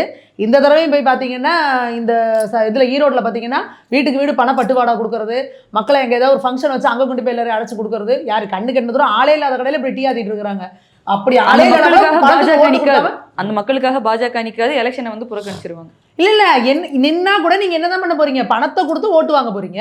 அப்ப பணத்தை கொடுத்து ஓட்டு வாங்க இல்ல மேடம், அப்போ உங்க கையில வந்து மத்திய அரசே துணையா இருக்குது. அண்ணாமலை ஒரு விஷயம் சொன்னாக்கா அதை வந்து ஒரு டங்ஸ்டன் போல அந்த அது போன்ற விஷயத்தையும் வந்து மத்திய அரசு ரத்து பண்ணும்பொழுது நேர்மையான முறையில் வந்து எலெக்ஷன் கமிஷன் செயல்பட்டே ஆகணும், எங்கேயும் பணப்பட்டுவாடை செஞ்சாக்க அந்த எலெக்ஷனை ரத்து பண்ணுவேன்னு சொல்லி ஏன் மத்திய அரசு அந்த அளவுக்கு முனைப்பு தமிழ்நாட்டில் காட்டல? இல்ல அந்த சொல்றாங்க தேர்தல் ஆணையத்தில் அப்படி ஒரு இது இருக்கு, நம்ம வந்து இந்த மாதிரி பணம் கொடுக்க வந்து நிரூபிக்கப்பட்டால் அது வந்து இதாகும்ட்டு. ஆனா நீங்க வந்து எலெக்ஷன் கமிஷன்றது ஒரு அதிகாரிகள் இருந்தாலும் அதை இம்ப்ளிமெண்ட் பண்றவங்களாம் யாரு? இங்க நம்ம ஸ்டேட்ல இருக்கிறவங்க தான். அப்ப அந்த அதிகாரம் யார் கையில இருக்கு? பிஜேபி நபர்கள் நீங்க ஏன் கண்காணிக்கல? அண்ணாமலை அவர்கள் நேரடியாக இல்ல நாங்க நிறைய இடத்துல சொல்லிட்டு தான் இருக்கோம், பணப்பட்டுவாடா நடக்குது, சோஷியல் மீடியால எல்லாத்தையும் வெளியிட்டு தான் இருக்கோம், எல்லாம் பண்ணிட்டு தான் இருக்கோம். இல்ல நாங்க ஒரே விஷயத்துக்கு எல்லாத்துக்குமே அண்ணாமலை அவர்கள் தான் பண்ணணும். இங்க ஆட்சி ஏதாவது ஒழுங்கா நடக்குதா நீங்க பாருங்க. இல்ல மேடம், நான் என்ன கேக்குறேன், ரொம்ப சிம்பிள். நிர்வாக சீர்கேடு. டங்ஸ்டனுக்காக அண்ணாமலை டெல்லி போய் பிரதமரை பார்த்தவர் இப்படி எலெக்ஷன் மோசமா நடக்குதுன்னு சொல்லி ஏன் போய் பார்க்கல? ஏன் இல்ல அதான் சொல்றேன், ஏன்னா பாஜக காசு கொடுக்கலன்னு சொல்ல முடியாது. பாராளுமன்றத்தில் நயனா நாகேந்திரன் மேல ஒரு கேஸ் இருக்கு, ட்ரெயின்ல காசு வந்து அப்ப அவங்களும் மாட்டி அது நிரூபிக்கப்படல. அது பணம் போயிருக்கு இவங்க சொல்லிட்டு இருக்காங்களே ஒழிஞ்சு இது இவங்களா சொல்றது. நீங்க தமிழ்நாடு முழுக்க பாராளுமன்றத்தில் நடந்துச்சு, எங்கேயுமே ஓட்டுக்கு ₹1 கூட கொடுக்காம மக்களை நேர்மையான முறையில் சந்திச்சு தான் வந்து 18% வந்து வாங்கியிருக்கும். சரியா? இவங்களா சொல்லிட்டு இருக்காங்க அது ட்ரெயின்ல போயிருக்கு, அது யாரோடது அப்படின்றது இது இப்போ வரைக்கும் இது நிரூபிக்கப்படல, போயிட்டு இருக்கு. இப்போ நாங்க என்ன சொல்றோம் அப்படின்னா, ட்ரெயின்ல காசு போனாலும் மாட்டுது, பொம்பளைய போனாலும் மாட்டுறாங்க, எப்படி? அதுதான் திராவிட மாடல். அடுத்தது நாங்க இப்ப என்ன சொல்றோம்னா, இப்போ நம்ம டாபிக் விட்டு போயிட்டாங்க. அதுதான் இந்த பத்திரிகையாளர்கள்லாம் பண்ணிட்டு இருக்கிறது. நம்ம இப்போ பேசிட்டு இருக்கிறது பெண்களுக்கு எதிரான குற்றங்களை இதை பத்தி பேசிட்டு இருக்கிறோம். அதை குறித்து தான் நம்ம பேசுறோம். பண்ணி அண்ணாமலை அவர்கள்ட்ட கொண்டு போயிட்டாங்க பாருங்க. இல்ல அண்ணாமலை சொன்னா கேக்குறாங்க இல்லையா? எப்படி இருக்கு அப்படின்னா, முதல்வராகட்டும் பத்திரிகையாளர்களாகட்டும் யாரை பத்தி பேசினாலும் சரி, எங்க சுத்தி இறங்குற சேவைன்னு கடைசியில அண்ணாமலை அவர்கிட்ட வந்து நிக்கணும். அவர் இல்லைன்னா இங்க அரசியல நடக்காது போல இருக்கு, எதுவும் பண்ண முடியாது. அவங்க இதுல பேசுறப்ப என்ன சொல்றாருன்னா, முதல்வர் அண்ணாமலை அவர்களே வரணும், ஆளுநரே வரணும், அப்பதான் நம்ம ஜெயிக்க முடியும்னு முதல்வர் பேசுறாரு. அப்ப இணக்கமா இருக்கீங்க தானே அர்த்தம்? அப்படி இருக்கிறோம்னா எதுக்காக நீங்க வந்து ஆளுநருக்கு எதிராக தமிழ்நாடு முழுக்க வந்து நீங்க ஆர்ப்பாட்டம் பண்றீங்க? இல்ல டீ கொடுத்தாதான் போய் சாப்பிடுறாங்களே. அதான் சொல்றோம், நீங்க இப்படியும் பண்ணிக்குவீங்க. தென்னை மரத்துலயும் ஒரு குத்து குத்திக்கிறாங்க, பனை மரத்துலயும் ஒரு குத்து குத்திக்கிறாங்க. என்ன பண்றதுன்னு தெரியாத ஒரு கடுமையான குழப்பத்துல திமுக அரசு இருக்கு. இன்னொன்னு இந்த பள்ளிகள் பிஜேபி கூட கூட்டணி வைக்கலாமா வேணாமான்னு ஒரு பரிசீலனை செய்வாங்களா? கண்டிப்பா அதுக்கெல்லாம் வாய்ப்பே கிடையாதுங்க. எப்படி இந்த மாதிரியான ஒரு கேவலமான ஒரு ஆட்சி பண்ணிட்டு இருக்கிறவங்கள்ட்ட போயிட்டு எது பண்ணுவாங்க? இதே திமுக ஆட்சி கூட தான் பல வருஷம் முன்னாடி கூட்டணி வச்சிருந்தாங்க கருணாநிதி அவர்கள் இருக்கும். அப்ப அவர் மேல இப்ப வந்து சொல்லுங்க, கருணாநிதி அவர்களே சொல்லியிருக்காரு, இங்க வந்து பாஜக அப்படிங்கிறது வந்து இந்துத்துவத்துக்கு வந்து இது இஸ்லாமியர்களுக்கு வந்து எதிரான கட்சின்னு ஒரு பொய் பிம்பம் கட்டமைக்கப்படுது, அப்படி கிடையாதுன்னு கருணாநிதி அவர்களே சொல்லியிருக்காரு. கருணாநிதி அவர்கள் சொல்லியிருக்காரு, அவரோட கூட்டணி சொல்லியிருக்காரு. இஸ்லாமிய தீவிரவாதிகள்ன்ற வார்த்தையை முதல்ல சட்டமன்றத்தில் பயன்படுத்திய கலைஞர் கருணாநிதி தான் பண்ணியிருக்காருங்க. அவர் அந்த கூட்டணியில் இருந்தப்போ சொல்லியிருக்காரு, பாஜக அப்படிங்கிறது வந்து சிறுபான்மையினருக்கு எதிரான கட்சின்னு ஒரு பொய் பிம்பம் கட்டமைக்கப்படுதுன்னு கருணாநிதி அவர்கள் சொல்லியிருக்காரு. அதே இன்னைக்கு அதே வார்த்தையை அப்படியே ஸ்டாலின் அவர்கள் சொல்ல தயாரா இருக்காரா? அப்ப கூட்டணி வச்சாங்க. இப்ப என்ன அப்படின்னா, அப்ப இருந்த சினாரியோ வேற, இப்ப இருக்கிற சினாரியோ வேற. மறைமுகம் இல்ல ஊழல் குற்றச்சாட்டு அப்பவும் கருணாநிதி மேல இருக்கதான் செஞ்சது. அது விஞ்ஞான ஊழல்மா. இப்ப இருக்க குற்றச்சாட்டு இப்ப வந்து வெளிப்படையாவே தெரியுது. அப்போ நாங்க இன்னைக்கு என்ன கேட்கிறோம், ஒரு ஸ்கூல்ல ஒருத்தன் வந்து இது பாவம் இது புண்ணியம்னு பேசிட்டான்னு சொல்லி ஒட்டுமொத்தமா முதல்வர் ட்வீட் போடுறாரு, துணை முதல்வர் ட்வீட் போடுறாரு, பள்ளிக்கல்வித்துறை அமைச்சர் பிரஸ் மீட் வச்சு இது எங்க ஏரியா அப்படின்னு வந்து நின்னாரு. யார் ஏரியால யார் சீன் போடுறது, யார் போடுறதெல்லாம் கேட்டாரு. இப்போ அவர் ஏரியால இப்படி அநியாயம் நடந்துட்டு இருக்கு. முழுக்க ஸ்கூல்ல, வீட்டுக்கு அப்புறம் பிள்ளைங்க அதிக நேரம் ஸ்பெண்ட் பண்றது ஸ்கூல்ல குழந்தைகளுக்கு இவ்வளவு அநியாயம் நடக்குது. எங்க போனாரு பள்ளிக்கல்வித்துறை அமைச்சர்? கல்வி சான்றிதழை ரத்து பண்றவர். அப்ப சர்டிஃபிகேட் வாங்கினா மட்டும் தான் அநியாயம் பண்ணிட்டு இருக்கானா? வாட்ச்மேன்ல இருந்து அந்த பிள்ளைய ஆட்டோல ஏத்திட்டு போறவன்ல இருந்து அங்க ஸ்கூல்ல தண்ணி பைப்பு பிடிக்கிறவன்ல இருந்து எல்லாரும் பண்ணிட்டு இருக்காங்க அந்த அநியாயத்தை. சரி, ஒரு நிமிஷம் மேடம். அப்ப பள்ளிக்கல்வித்துறை அமைச்சர் எங்க போனாரு? அதான் நாங்க கேள்வி கேட்கிறோம். இப்ப கல்வி தகுதி ரத்து பண்ணுவேன்னு சொல்றாங்க. ஒரு 13 வயது பெண் குழந்தையை வந்து போலீஸ் பூத்துக்குள்ளே வச்சு ஒரு போலீஸ்காரர் இந்த மாதிரி வேலை செஞ்சிருக்காரு. அவருடைய கல்வி தகுதியை ரத்து பண்ணி அந்த போலீஸை வந்து பணியிட நீக்கம் செஞ்சாங்களா அல்லது நிரந்தரமாக நீக்கிட்டாங்களான்னு ஒரு கேள்வி இருக்கு இல்லையா? இது குறித்து வந்து தமிழ்நாடு அரசு என்னதான் செஞ்சணும் சொல்லுங்க நீங்க. உண்மையை பார்த்தோம்னா ஒரு அரசின் கடமை என்னன்னு ஒன்று இருக்குது. பொதுவாக என்னன்னா அரசாக இருக்கட்டும், அரசியல் ஆட்சியாளர்களாக இருக்கட்டும், பெண்கள், குழந்தைகள், முதியவர்கள் இவங்களுக்கு தான் பாதுகாப்பை அதிகப்படுத்தணும். இவங்க தான் பாதுகாப்பாக இருக்கணும். ஒட்டுமொத்த பெண் சமூகம், பெண்கள் மொத்தமாகவே நான் சொல்கிறேன், பெண்கள்ன்றது. அதுக்கப்புறம் குழந்தைகள். நீங்கள் எந்த இப்போ இல்லை, மன்னர் காலத்துலேருந்து இதுதான் நடைமுறை, இதுதான். மன்னர் காலம் தான் நடந்துகிட்டு இருக்கு, மன்னர் ஆட்சி தான். ஆமா, இப்பயும் அப்படியே எடுத்துக்கலாம். இவங்க வந்து பாதுகாப்பா இருக்கணும். இவர்கள் 3 பேரும் எங்க பாதுகாப்பா இல்லை அப்படின்னு உணர்றாங்களோ அது நல்ல அரசாக இருக்க முடியாது. அப்படிதான் வந்து இது நமக்கு வந்து நம்ம தர்மப்படியும் இதுதான், சட்டப்படியும் அதுதான். இல்ல கனிமொழி அவர்களும் சரி, கீதா ஜீவனும் சொல்லி நீங்க வந்து தைரியமா கம்ப்ளைண்ட் கொடுங்க, ஒரு பிரச்சனையும் கிடையாது, நாங்க நடவடிக்கை எடுப்போம், எங்க அரசாங்கம் தான் பெண்களுக்கு பாதுகாப்பான அரசாங்கம்னு அவங்க சொல்றாங்களே. இல்ல அப்படி சொல்லல, டேட்டா அப்படி சொல்லல. ஒவ்வொரு 2 மணி நேரத்திற்கும் ஒரு பெண் குழந்தை பாலியல் பலாத்காரத்துக்கு ஆளாகிறாள். ஒவ்வொரு 1 மணி நேரமும் ஒரு பெண் வந்து பாலியல் பலாத்காரத்துக்கு ஆளாகிறாள் தமிழ்நாட்டில். இது வந்து டேட்டா சொல்லுது நமக்கு, வேற எதுவும் நம்ம சொல்ல வேண்டாம். அப்போ இன்னொன்று விஷயம் நீங்கள் பார்த்தீங்கன்னா முதல்வருக்கு தெரியும் நினைக்கிறீங்களா? கண்டிப்பாக தெரிஞ்சிருக்கும் இல்லையா? 422 ரேப் நடந்திருக்குங்க போன வருஷம். அது வந்து உங்களுக்கு தெரியாமல் எப்படி இருந்திருக்கும்? ஆனால் வந்து இது வந்து தெரிஞ்சது. தெரியாத விஷயங்கள் எவ்வளோ இருக்குன்னு நமக்கு கணக்கிலே வராது. இன்னொன்று நிறைய கமிட்டி, இப்போ சென்ட்ரல் கவர்மெண்ட்டை பொறுத்த வரைக்கும் பார்த்தீங்கன்னா ஹேமா கமிட்டின்னு ஒன்று போட்டாங்க, விசாகா கமிட்டின்னு ஒன்று போட்டாங்க. ஹேமா கமிட்டின்றது வேலை பார்க்குற இடத்துல இருக்கிற பெண்களுக்கு ஏற்படுற பாலியல் அச்சுறுத்தல்களுக்கு எதிரானது. அதுக்கப்புறம் விசாகா கமிட்டி, இதெல்லாம் விசாரிக்கிறதுக்காக போட்டாங்க. ஆனால் ஹேமா கமிட்டியில் வந்து கேரளாவில் நடந்த ஒரு விஷயம் உங்களுக்கு தெரிஞ்சிருக்கும். நம்ம இப்போ ஒரு விஷயத்தை நான் பார்க்க வேண்டியது இருக்குது. கல்வி அறிவை நாங்கள் தான் கொடுத்தோம்னு சொல்லிட்டு இப்போ இருக்கிற அரசு இது திராவிட கழகங்களையே சேர்ந்தவங்க சொல்கிறாங்க. இதே வந்து பார்த்திங்கன்னா 100% கல்வி அறிவு கேரளாவில் இருக்குது. ஆனால் பெண்களுக்கு எதிரான குற்றங்கள் அதிகமாக நடப்பது கேரளாவிலையும் தமிழ்நாட்டிலையும் இருக்குது. அப்போ கல்வி அறிவு நீங்கள் எந்த மாதிரியான கல்வி அறிவை நீங்கள் கொடுத்துருக்கீங்க அப்படிங்கிற ஒரு கேள்வி நமக்கு வருது. ஹேமா கமிட்டியை பொறுத்த வரைக்கும் பார்த்திங்கன்னா அங்கே இருக்கிற அந்த நடிகைகள்லாம் விசாரணை பண்ணி ஒரு ரிப்போர்ட் கொடுத்தாங்க. என்னென்ன அப்போ அந்த ஹேமா கமிட்டி கொடுத்த ரிப்போர்ட்டில் என்னென்ன சொல்லியிருந்தாங்கன்னா, இது ஒட்டுமொத்த இந்தியாவுக்கும் பொருந்தும், குறிப்பாக தமிழ்நாடு கேரளாவுக்குலாம் இது அதிகமாகவே பொருந்தும். பெண்கள் எந்த அளவுக்கு பாலியல் ரீதியாக வந்து துன்புறுத்தப்படுகிறார்கள், இது வந்து வெறும் சினிமா துறை மட்டுமல்ல, வேலை பார்க்குற எல்லா இடங்கள்லையும். இன்னொன்று 2 பேருக்கும் இங்க இருக்க சினிமா துறையே சில முக்கியமானவர்களால் மீட்டூன்றது இங்கே தான் ஆரம்பிச்சது. இல்ல ஹேமா கமிட்டின்னு ஒன்று வந்ததுனால தான் தமிழ்நாட்டிலையும் கேரளாலையும் தெரிஞ்சது. வேற எங்கேயும் கமிட்டி போர்டில் அது மட்டும் இல்லை, பெண்களுக்கு கூட கண்டுபிடிச்சிருக்கலாம். இல்ல அந்த கமிட்டி கொடுத்த ரிப்போர்ட் இன்னைக்கு வரைக்கும் என்ன இம்ப்ளிமெண்டேஷன் ஆச்சுன்னு நமக்கு தெரியல. ரிப்போர்ட் தான் வந்தது, அது நிறைய ரெக்கமெண்டேஷன்ஸ் கொடுத்துருந்தாங்க. இன்னொன்று வந்து பார்த்தீங்கன்னா, இவ்வளோ பேசுகிறோம் இல்லையா, பெண்கள் முன்னேற்றம், பெண்களும் ஆண்களும் சரிசமம்னு சொல்லிட்டு, இன்றைக்கு வரைக்கும் 2 பேருக்கும் சரிசமமான ஊதியம் கூட கிடையாது. பெண்களுக்கு ஒரு ஊதியமாக இருக்குது, ஆண்களுக்கு ஒரு ஊதியமாக இருக்குது.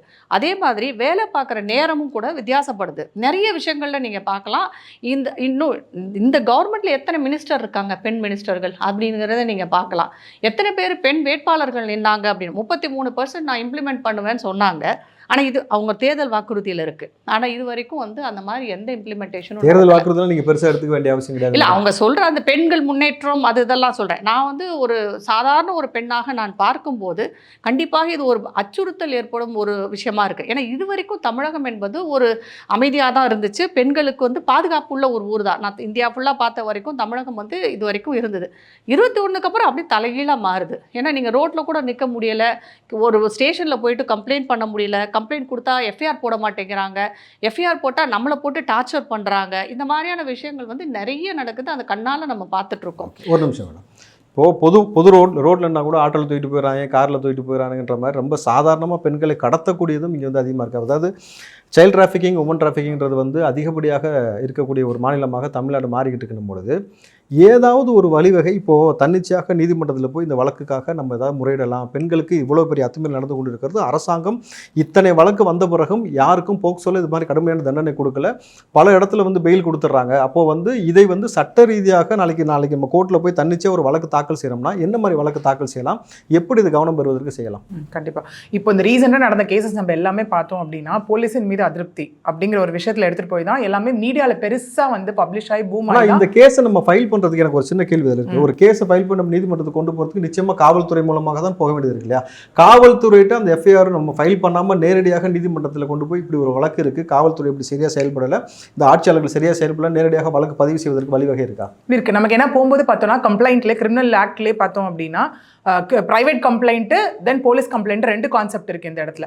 ஓகே, இப்போ எல்லாம் என்ன நினச்சிக்கிறாங்க அப்படின்னா போலீஸ் வந்து வேலை செய்யலைன்னா இப்போ சொல்கிற மாதிரி நிறைய விஷயங்கள் ரிப்போர்ட் ஆகிட்டும் வெளியே தெரியாமல் இருக்க ரீசன்ஸ் வந்து போலீஸ் அவங்கள அடக்குமுறை பண்ணி அவங்கள வந்து அடக்கி வைக்கிறதுக்கான ரீசனாக தான் இருக்குது. மேபி அந்த தப்பு செஞ்சவங்க வந்து ஒரு பணம் படைச்சோன்னா இருக்கலாம், இல்லை அரசியல் பின்புலம் இருக்கலாம், அதை பயம் காட்டி இந்த இடத்துல அப்படியே ஆஃப் பண்ணிடுறாங்க. அந்த மாதிரி நடக்கும் போதும் போலீஸையே வேலை செய்ய வைக்கிறதுக்கு நம்ம கோர்ட்டுக்கு போகலாம். அந்த இடத்துல நம்ம போயிட்டு ஒரு மெஜிஸ்ட்ரேட்டை போயிட்டு ஒரு டைரக்ஷன்ன்ற ஒரு கான்செப்ட் மூலியமா ஒரு டைரக்ஷன் பெட்டிஷன் போடுற மூலியமா கண்டிப்பாக எல்லா போலீஸாரும் அந்த இடத்துல கேள்வி கேட்கப்படுவார்கள். சரி, சாமானியர்கள் எங்களுக்கு வந்து இப்போ வந்து பணம் இல்லை, ஆனால் சாமானிய வீட்டு பெண்கள் வந்து தொடர்ச்சியாக பாதிக்கப்படுறாங்கன்னா மிக எளிய வகையில் இப்படி ஒரு கம்ப்ளைண்ட் நம்பர் இருக்குது, இங்கே கம்ப்ளைண்ட் பண்ணாக்க நடக்கும், இல்லாட்டி ஆன்லைனில் இப்படி ஒரு வழிவகை இருக்குது, நம்ம ஸ்டேஷனுக்கு போக பயப்படுவாங்க, ஆன்லைனில் பண்ணால் நிச்சயமாக அதுக்கு அவங்க ரெஸ்பான்ஸ் பண்ணி ஆகணும். அப்போ ஆன்லைனில் பண்ணலாம், இதே மாதிரி நீதிமன்றத்துக்கும் ஆன்லைனில் பண்ணலான்னா அதுக்கு ஏதாவது சில இந்த ஐடியில் போய் பண்ணலாம், இந்த மாதிரி வழிவகை இருக்குன்றது இதாக இருக்கா? இருக்கு. இப்போ ஆன்லைன் கம்ப்ளைண்ட் சொல்கிற மாதிரி வந்து இப்போ 0 எஃப்ஐஆர்ன்றது பெருசாக ரீசெண்ட் டேஸில் பேசப்பட்டு இருக்க ஒரு விஷயமா இருக்குது. ஏன்னா பெண்ணுக்கு வந்துட்டு அவங்க இருக்க இடத்துல தான் அநீதி நடக்கணும்னு கிடையாது. இங்கே இருக்காங்க கோயம்புத்தூருக்கு ஒரு இடத்துக்கு போகிறாங்க அப்படின்னா அங்கே ஒரு அநீதி நடந்தது, அவங்களுக்கு ஏதோ ஒரு பாலியல் துன்புறுத்தல் நடந்ததுன்னா அவங்க சென்னை ஜூரிஸ்டிக்ஷனுக்கு வந்து தான் எஸ்ஓசிக்கு வந்து தான் கொடுக்கணுன்ற அவசியமே கிடையாது.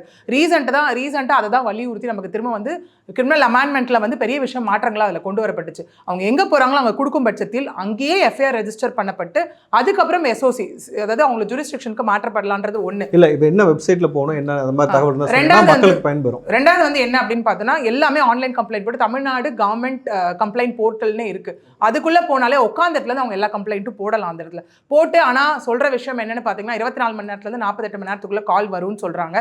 பட் பிராக்டிகலா அது நடக்குதான்னு கேட்டா நடக்கல. 80% கேசஸ்ல நடக்கல. அப்போ இதுக்கும் வேற என்னதான் பண்ணலாம்? அப்ப நீதிமன்றத்தை நேரடியாக அணுகுவதற்கு என்ன வழிமுறை எளிய மக்களுக்கு புரியுற மாதிரி சொல்லுங்க. நீதிமன்றம் போனோம் அப்படின்னா நம்ம சொல்ற மாதிரி பிரைவேட் கம்ப்ளைண்ட் அந்த இடத்துல கான்செப்ட் இருக்கு. இல்ல அதுக்கு நிறைய பணம் செலவாகுமா? பணம் செலவை தாண்டி இப்போ அதுக்கு நல்ல விஷயம் கோர்ட்டில் ஒரு கான்செப்ட் இருக்குது. லீகல் சர்வீசஸ் அத்தாரிட்டியில் ஃப்ரீ லீகல் எட் மூலியமாக ஃப்ரீயாக அட்வொகேட்டே அப்பாயிண்ட் பண்ணி தராங்க. அந்த பண்ணுறாங்களா? பண்ணி தராங்க. அது எப்படி அணுகணும்? லீகல் சர்வீசஸ் அத்தாரிட்டியில் போயிட்டு ஒரு அப்ளிகேஷன் ஃபார்ம் வாங்கி ஃபில்அப் பண்ணி போடணும். இந்த மாதிரி எனக்கு கேஸை வந்து மேற்கொண்டு நடத்துறதுக்கான ஒரு வசதி என்கிட்ட கிடையாது, நான் இந்த வகையில் பாதிக்கப்பட்டிருக்கேன், இவ்வளோ பிரச்சனைகளை வந்து நான் அணுகிட்டு இருக்கேன், இந்த மாதிரி நான் கஷ்டப்பட்டு இருக்கேன் அப்படின்னு நாங்கள் போடும்போது கோர்ட்டே வந்துட்டு அந்த அப்ளிகேஷன் வந்து ஆய்வுக்கு உட்படுத்தி அவங்க உடனே இம்மீடியட்டாக ஒரு அட்வொகேட் அப்பாயிண்ட் பண்ணி தருவாங்க. இது எதுக்காகனா ஒரு சின்ன விஷயத்துக்காக கூட இல்லை, நாளைக்கு கணவனால கைவிடப்பட்ட பெண் ஒருத்தராக இருந்தாலும் எல்லா வகையான பெண்களுக்குமே இது அப்பாயிண்ட் செய்யப்பட்டு தரும். ஆட்சியாளர்களால் கைவிடப்பட்ட பெண்களாக இருந்தால் யாரா இருந்தாலும் சரி. இப்போ இந்த ஆட்சியில் இவ்வளோ பெரிய மோசமான ஒரு சம்பவம் நடந்துகிட்டே இருக்கா, நான் எந்த ஒரு துரித நடவடிக்கை எடுக்கலன்னு சொல்லி இந்த ஆட்சிக்கு எதிராக இந்த ஆட்சியாளர்களுக்கு எதிராக வந்து மனு தாக்கல் செய்வதற்கு வழிவகை இருக்கா? ஆட்சியாளருக்கு எதிராகன்னு தாண்டி காமனா இவ்வளவு விஷயம் நடக்க கேட்க ஆட்கள் இல்லைன்னு சொல்லி பொதுநல வழக்கு வேணா நம்ம போகலாம். இல்லை, ஆனால் வந்து ஒரு அரசாங்கம் வந்து தொடர்ச்சியாக இவ்வளோ வழக்குகள் இருக்குது, எதுவுமே பெரிய கேஸ் ஃபைல் பண்ண மாட்டாங்க. ஸோ இந்த ஆட்சியாளர்களும் பெருசாக வந்து பெண்களுக்கான பாதுகாப்பு இன்மை ஏற்பட்டு கொண்டே இருக்கிறது. அப்போது கிட்டத்தட்ட இங்கே இருக்கக்கூடிய ஆட்சியாளர்களுக்கு ஒரு வழிவகை கொடுக்குற வகையில் நீதிமன்றம் இந்த வழக்கு எடுத்து அவர்களுக்கு சில அறிவுரை கொடுக்கணும் அப்படின்ற மாதிரி கொடுப்பதற்கு ஏதாவது வழிவகை இருக்கா? அந்த மாதிரி நம்ம திரும்ப பெட்டிஷனாக தான் ஃபைல் பண்ண போகிறோம். இப்போ ரெக்கார்ட்ஸ் இருக்கு இல்லையா, நம்ம எல்லாம் பேசணும்ல, இவ்வளோ ரெக்கார்ட்ஸ் பெண்டிங் இருக்குது, இவ்வளோ இருக்குன்னு அது எல்லாத்தையும் எடுத்து வச்சு, ஏன்னா நம்ம கிரிமினல் ஆக்ட்ல இருக்க ஒரு விஷயம் வந்து இப்போ சட்ட மசோதாவில் வேற சொல்லியிருக்காங்க, இவர் தான் குற்றவாளி என்று தெரிந்தால் 30 நாட்களுக்குள் தண்டனை நிறைவேற்றப்படும் ஒரு விஷயம் சொல்லியிருக்காங்க. பட் அது எந்த அளவுக்கு பாசிபிலிட்டி கொண்டு வர போறாங்கன்னு நீங்க தெரியல. ஏன்னா ஆல்ரெடி லாலே நமக்கு அவ்வளவு ப்ரொவிஷன்ஸ் இருக்கு, அதுவும் நம்மளால ப்ராக்டிகலா இங்க அப்ளை பண்ண முடியாத ஒரு விஷயம். ஃப்ரீயா வந்து அட்வொகேட் வந்து அவங்களே கொடுப்பாங்கன்னு சொன்னீங்க. இந்த மாதிரி விஷயத்துக்கு ஆட்சியாளருக்கு எதிராக நம்ம வழக்கு பதிவு செஞ்சுட்டு நமக்கு பாதுகாப்பு வேணும்னு சொல்லி நம்ம பாதுகாப்பு கேட்டு அதை எதாவது கொடுப்பதற்கு வழி இருக்கா? இது வரைக்கும் அந்த மாதிரி யாரும் ஃபர்ஸ்ட் அணுகவே இல்லையே, வெளியே வரலையே ஃபர்ஸ்ட் ஆஃப் ஆல். ஏன்னா இப்போ விஓக்கள் வெட்டப்பட்டிருக்கார்கள் இந்த ஆட்சியில், ராணுவ வீரர்கள் வெட்டப்பட்டிருக்கிறார்கள், ஒரு கனிம வளம் திருடப்பட்டுச்சுன்னு சொல்லி கம்ப்ளைண்ட் கொடுத்த நபர் லாரி ஏற்றி கொண்டு இருக்கிறாங்க. பொழுது இப்போ பாதுகாப்பு இல்லாத சூழல் இருக்கிறதுனால அச்சப்படுவது என்னன்னாக்கா கம்ப்ளைண்ட் கொடுத்துட்டு நம்ம வந்து அதுக்கப்புறம் உயிரோடு இருப்போமான ஒரு விஷயம் இல்லை. எங்களுக்கு கூடவே ஒரு பாதுகாப்பு வேணும்னு சொல்லி நீதிமன்றத்தில் அணுகுனா நீதிமன்றம் இவர்களுக்கு பாதுகாப்பு கொடுப்பதற்கு சட்ட வழிமுறை இருக்காது. அதாவது பாதுகாப்பு கொடுப்பதற்கான சட்ட வழிமுறைகள் இருக்கு, ஆனால் எஃபெக்டிவா எத்தனை பேருக்கு கொடுத்துருக்காங்கன்னு கேட்டால் அகைன் அதுவுமே பெரிய கொஸ்டின் மார்க் தான். இல்லை அப்போ பேசாமல் நம்மளும் அனுதாபியாகிறது பெட்ரு. கிட்டத்தட்ட அப்படி தானே போயிட்டு இருக்கு மேடம். சொல்லுங்க உங்க இறுதியான கருத்து. இல்லை இப்போது தமிழ்நாட்டில் வந்து இவ்வளோ நடக்குது அப்படின்னு நம்ம ஃபோக்கஸ் பண்ணும்போது இந்தியா அப்படின்றதே ஃபோக்கஸ் பண்ணுவோம். ஏன்னா இந்தியா இந்த இடத்துல 4வது இடத்துல இருக்குது. எதில் இந்த ரேப் கேசஸ் இந்த மாதிரி பாலியல் வன்கொடுமை நடக்கல, இந்தியா 4வது இடத்துல இருக்குன்றப்போ அதை பார்க்கணும். அதுக்கப்புறமா மணிப்பூர் பற்றி பேசினாங்க. மணிப்பூரில் வந்து 2 சாதியினர் ஒரு 2 கம்யூனிட்டியில் இருக்க சண்டை, வேறு எதுவும் இல்லை, பாஜக துரிதமாக நடவடிக்கை எடுக்குது அப்படின்னா. நேற்று மணிப்பூருடைய சிஎம் பிரன் சிங் வந்து ராஜினாமா பண்ணுறார். அவர் பண்ணக்கூடிய காரணம் என்ன அப்படின்னா, அவர் வந்து அவங்க ஒரு வெறுப்புணர்வு உடைய பேச்சை வந்து அவர் பேசியிருக்காரு அப்படின்றது வெளியில் வந்திருக்கு. அதற்கு கோர்ட் விளக்கம் கேட்டதுக்கு பிறகு அவர் ரிசைன் பண்ணியிருக்காரு. அந்த ஒரு விஷயம் நடந்திருக்கு. அது மட்டும் இல்லாமல் அந்த மாதிரி தமிழ்ல நடக்குத வாய்ப்பு இருக்கா? அது கோர்ட் வந்து முதலமைச்சர் மேலேயே அந்த ஒரு இதை போட்டதுனால அவர் ரிசைன் பண்ற ஒரு நிலையில வந்துட்டாரு. நிறைய உப்பு போட்டு சாப்பிடுவார் போல் இருக்கு. இல்ல இங்க செந்தில் பாலாஜி விஷயம் தான் நீங்க சொல்றீங்க, பொன்முடி அவர்கள் விஷயம் தான் சொல்றீங்கன்னா கோர்ட் தான் சொல்லிச்சு. அவர்கிட்டயும் கோர்ட் தான் சொல்லிச்சு நீங்க வந்து இலாக்கா கொடுக்கலாம். செந்தில் பாலாஜிக்கு தியாகின்னு சொல்லியிருக்காங்களேம்மா, அது வந்து கோர்ட் சொல்லலையே. இல்ல கோர்ட்டே நீங்க வந்து அந்த அமைச்சர் பதவி எடுத்துக்கலான்றப்போ கட்சியில இருக்க ஒரு சிஎம் ஏன் சொல்லக்கூடாது? கோர்ட்டே அந்த ஒரு தான் கொடுக்குன்றப்போ கட்சிக்காரங்க ஏன் சொல்லக்கூடாதுன்ற ஒரு கேள்வி இருக்குது. அதுக்கப்புறமா இன்னொரு விஷயம் நான் சொல்லியிருந்தேன், ராஜ்நாத் சிங் அவர்கள் இங்கே வந்தது பாஜக எப்படி திமுக கூட ஒரு நட்பு பாராட்டும் விதமாக இருக்குதுன்னு.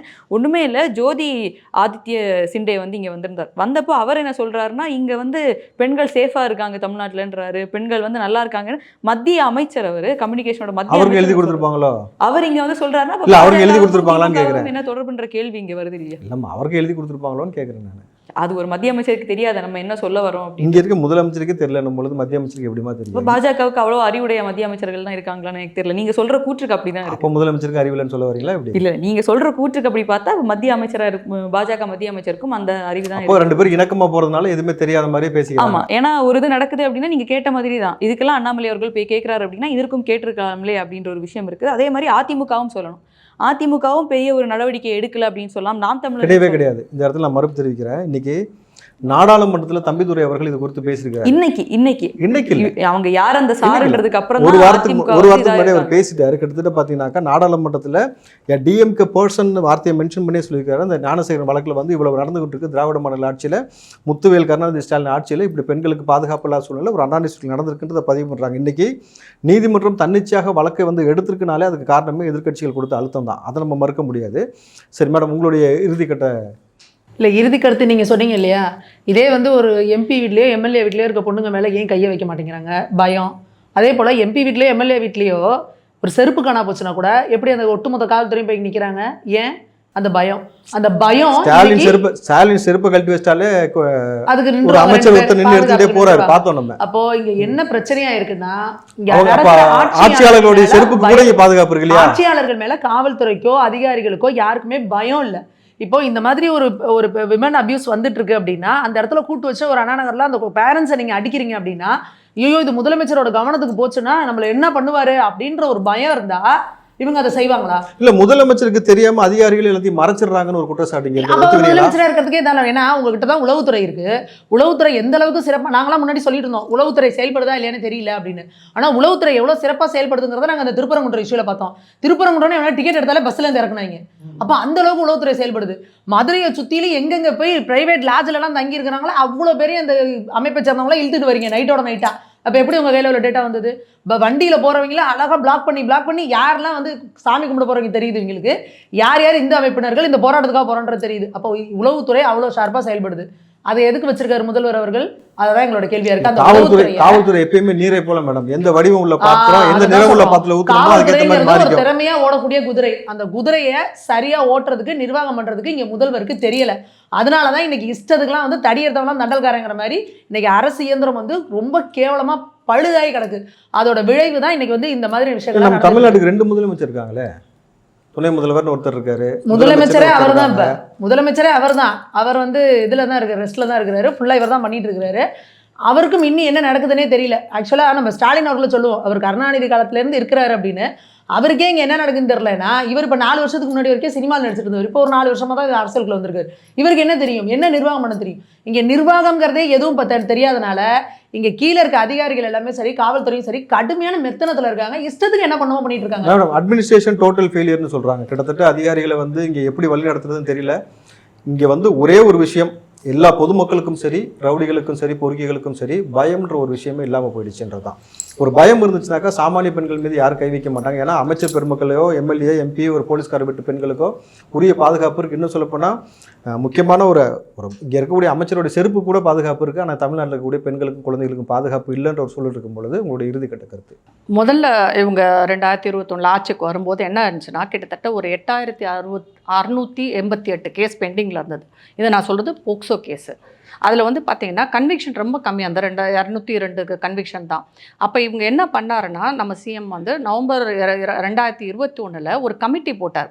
அந்த கமிட்டி வந்து இந்த கேஸ் எல்லாம் எப்படி விரைவாக தீர்க்கணும், கன்விக்ஷன் எப்படி வாங்கணும், இதை எப்படி தடுக்கிறதுன்னு சொல்லிட்டு ஒரு கமிட்டி போட்டு இது வரைக்கும் தமிழ்நாட்டில் கமிட்டி போட்டதுக்காக தீர்வு கிடைக்கல. ஆனால் அந்த கமிட்டி என்ன ஆச்சுன்னு இப்போ தெரியாது, அது வேற விஷயம். இது வரைக்கும் அவங்க ரிப்போர்ட்டும் சப்மிட் பண்ணிட்டாங்க, அதன் மேல் என்ன நடவடிக்கை எடுத்தாங்கன்றது தெரியல. இன்னொரு மோசமான ஒரு விஷயம் நான் என்ன பார்க்குறேன்னா, அவங்க ஒரு state commission for protection of child right கூட இல்லை. சைல்ட் ரைட் ப்ரொடெக்ஷன் ஒரு இது இருக்கணும் இல்லையா, அது கூட இவங்க இதில் இல்லை. இங்கே குழந்தைகள் பாதுகாப்பு அமைப்புன்னு சொல்லி நிறைய பேர் இருக்காங்க இல்லையா, அவங்களே சொல்கிறாங்க அப்படி ஒரு அமைப்பு அரசுகிட்ட இல்லைன்றாங்க. அந்த சைல்டு ஆக்டிவிஸ்டே சொல்கிறாங்க, அவங்களே வந்து இதை சொல்கிறாங்க. இன்னொன்று வந்து அதற்கு ஒரே ஒரு நிமிஷம் மேடம், அப்போ குழந்தைகளுக்கான இங்கே பாதுகாப்புக்குன்னு சொல்லி இப்போ பெண்களுக்குன்னு சொல்லி இருக்கு இல்லையா அமைப்பு, அதுபோல் குழந்தைகளுக்கு பாதுகாப்பு அமைப்பு சட்ட ரீதியாக இங்கே இருக்குதா இல்லையா? சைல்டு வெல்ஃபேர் கமிட்டின்ற ஒரு கான்செப்ட் தான் சார் இருக்குது. இப்போ இருக்கும்போது இவங்க தான் உள்ளே வர்றது. இப்போ நம்ம நிறைய இந்த போக்சோ கேசஸ் இப்போ ரெஜிஸ்டர் ஆனது ஸ்கூல் காலேஜஸில் எல்லாமே அவங்க போய் விழிப்புணர்வு கொடுக்கும் போது ஒரு விஷயம் வெளியே வருது. ஸோ அந்த இடத்துல கம்ப்ளைண்ட் பண்ணுறது தான் இருக்குது. இப்போ நம்ம சொல்கிறோம் இல்லையா, ஹியூமன் ரைட்ஸ் தனியாக, விமென்ஸ்க்கு தனியாக, அந்த மாதிரி ஒரு தனி கமிட்டி ஃபார்ம் பண்ணி எடுத்துகிட்டு வந்ததாகட்டும், இல்லை ஒரு தனி ஆர்கனைசேஷன்ஸ் அந்த மாதிரி எதுவுமே இது வரைக்கும் சைல்ட் ப்ரொடெக்ஷன் எதுவுமே கிடையாது. அது போக வந்து இவங்க வந்ததுக்கு அப்புறம் வந்து பார்த்தீங்கன்னா இன்னும் அதிகரித்துள்ளது. 10,887 கேஸ் இன்னும் பெண்டிங்கில் இருக்குது. இவங்க அதை குறைக்கணும்னு சொல்லிட்டு தான் அந்த கமிட்டியெல்லாம் போட்டாங்க. ஆனால் இப்போ 10,887 கேசஸ் பெண்டிங்கில் இருக்குது. சமீபத்தில் 2019 ஒரு கேஸ் நடந்தது. அதில் 2 குழந்தைகள் வந்து 20 பேர் பாலியல் பலாத்காரம் தொடர்ச்சியாக செய்தாங்கன்னு சொல்லிட்டு இப்போ அதுக்கு ஒரு கன்விக்ஷன் வந்திருக்கு. 20 வருடம் தண்டனை வந்து கீழ்கோர்ட் ஸ்பெஷல் கோர்ட்டில் வந்து தீர்ப்பாக இருக்குது. ஆனால் அவங்க திருப்பி அதை மேலே போட்டு அது இன்னும் என்னென்னலாம் ஆகும் தெரியல. அது அவங்க கன்விக்ஷன் ஃபுல்லாக வருமானது நமக்கு தெரியல. அதுக்குள்ள எத்தனை பேர் மேலாம் கை வைப்பாங்க? ஆமாம், இது வந்து இப்போ என்ன இறுதியாக நான் சொல்ல விரும்புகிறது இதுதான். பெண்கள், குழந்தைகள், முதியவர்கள் மேல் நிறைய வந்து ராபரிக்காக, தெஃப்ட்டுக்காக வந்து கொலைகள் வந்து மதுரையில் நடந்தது. கிட்டத்தட்ட 10க்கு மேலே ஒரு கேசஸ் கூட நடந்தது. நாம் என்ன சொல்கிறோம், குற்றங்கள் இங்கே அதிகமாக பெருகிட்டு இருக்கு. இதை வந்து சரி செய்வதற்கு நீங்கள் என்ன பண்ணியிருக்கீங்க? எல்லா கட்சிக்காரங்களையும் கூட்டு வச்சு பேசலாம். ஏன்னா இது வந்து தமிழகத்திற்கான ஒட்டுமொத்த பிரச்சனையாக இருக்கும்போது அரசு என்ன பண்ணணும், எல்லாருடைய அட்வைஸையும் எடுத்துக்கிறது நல்லது.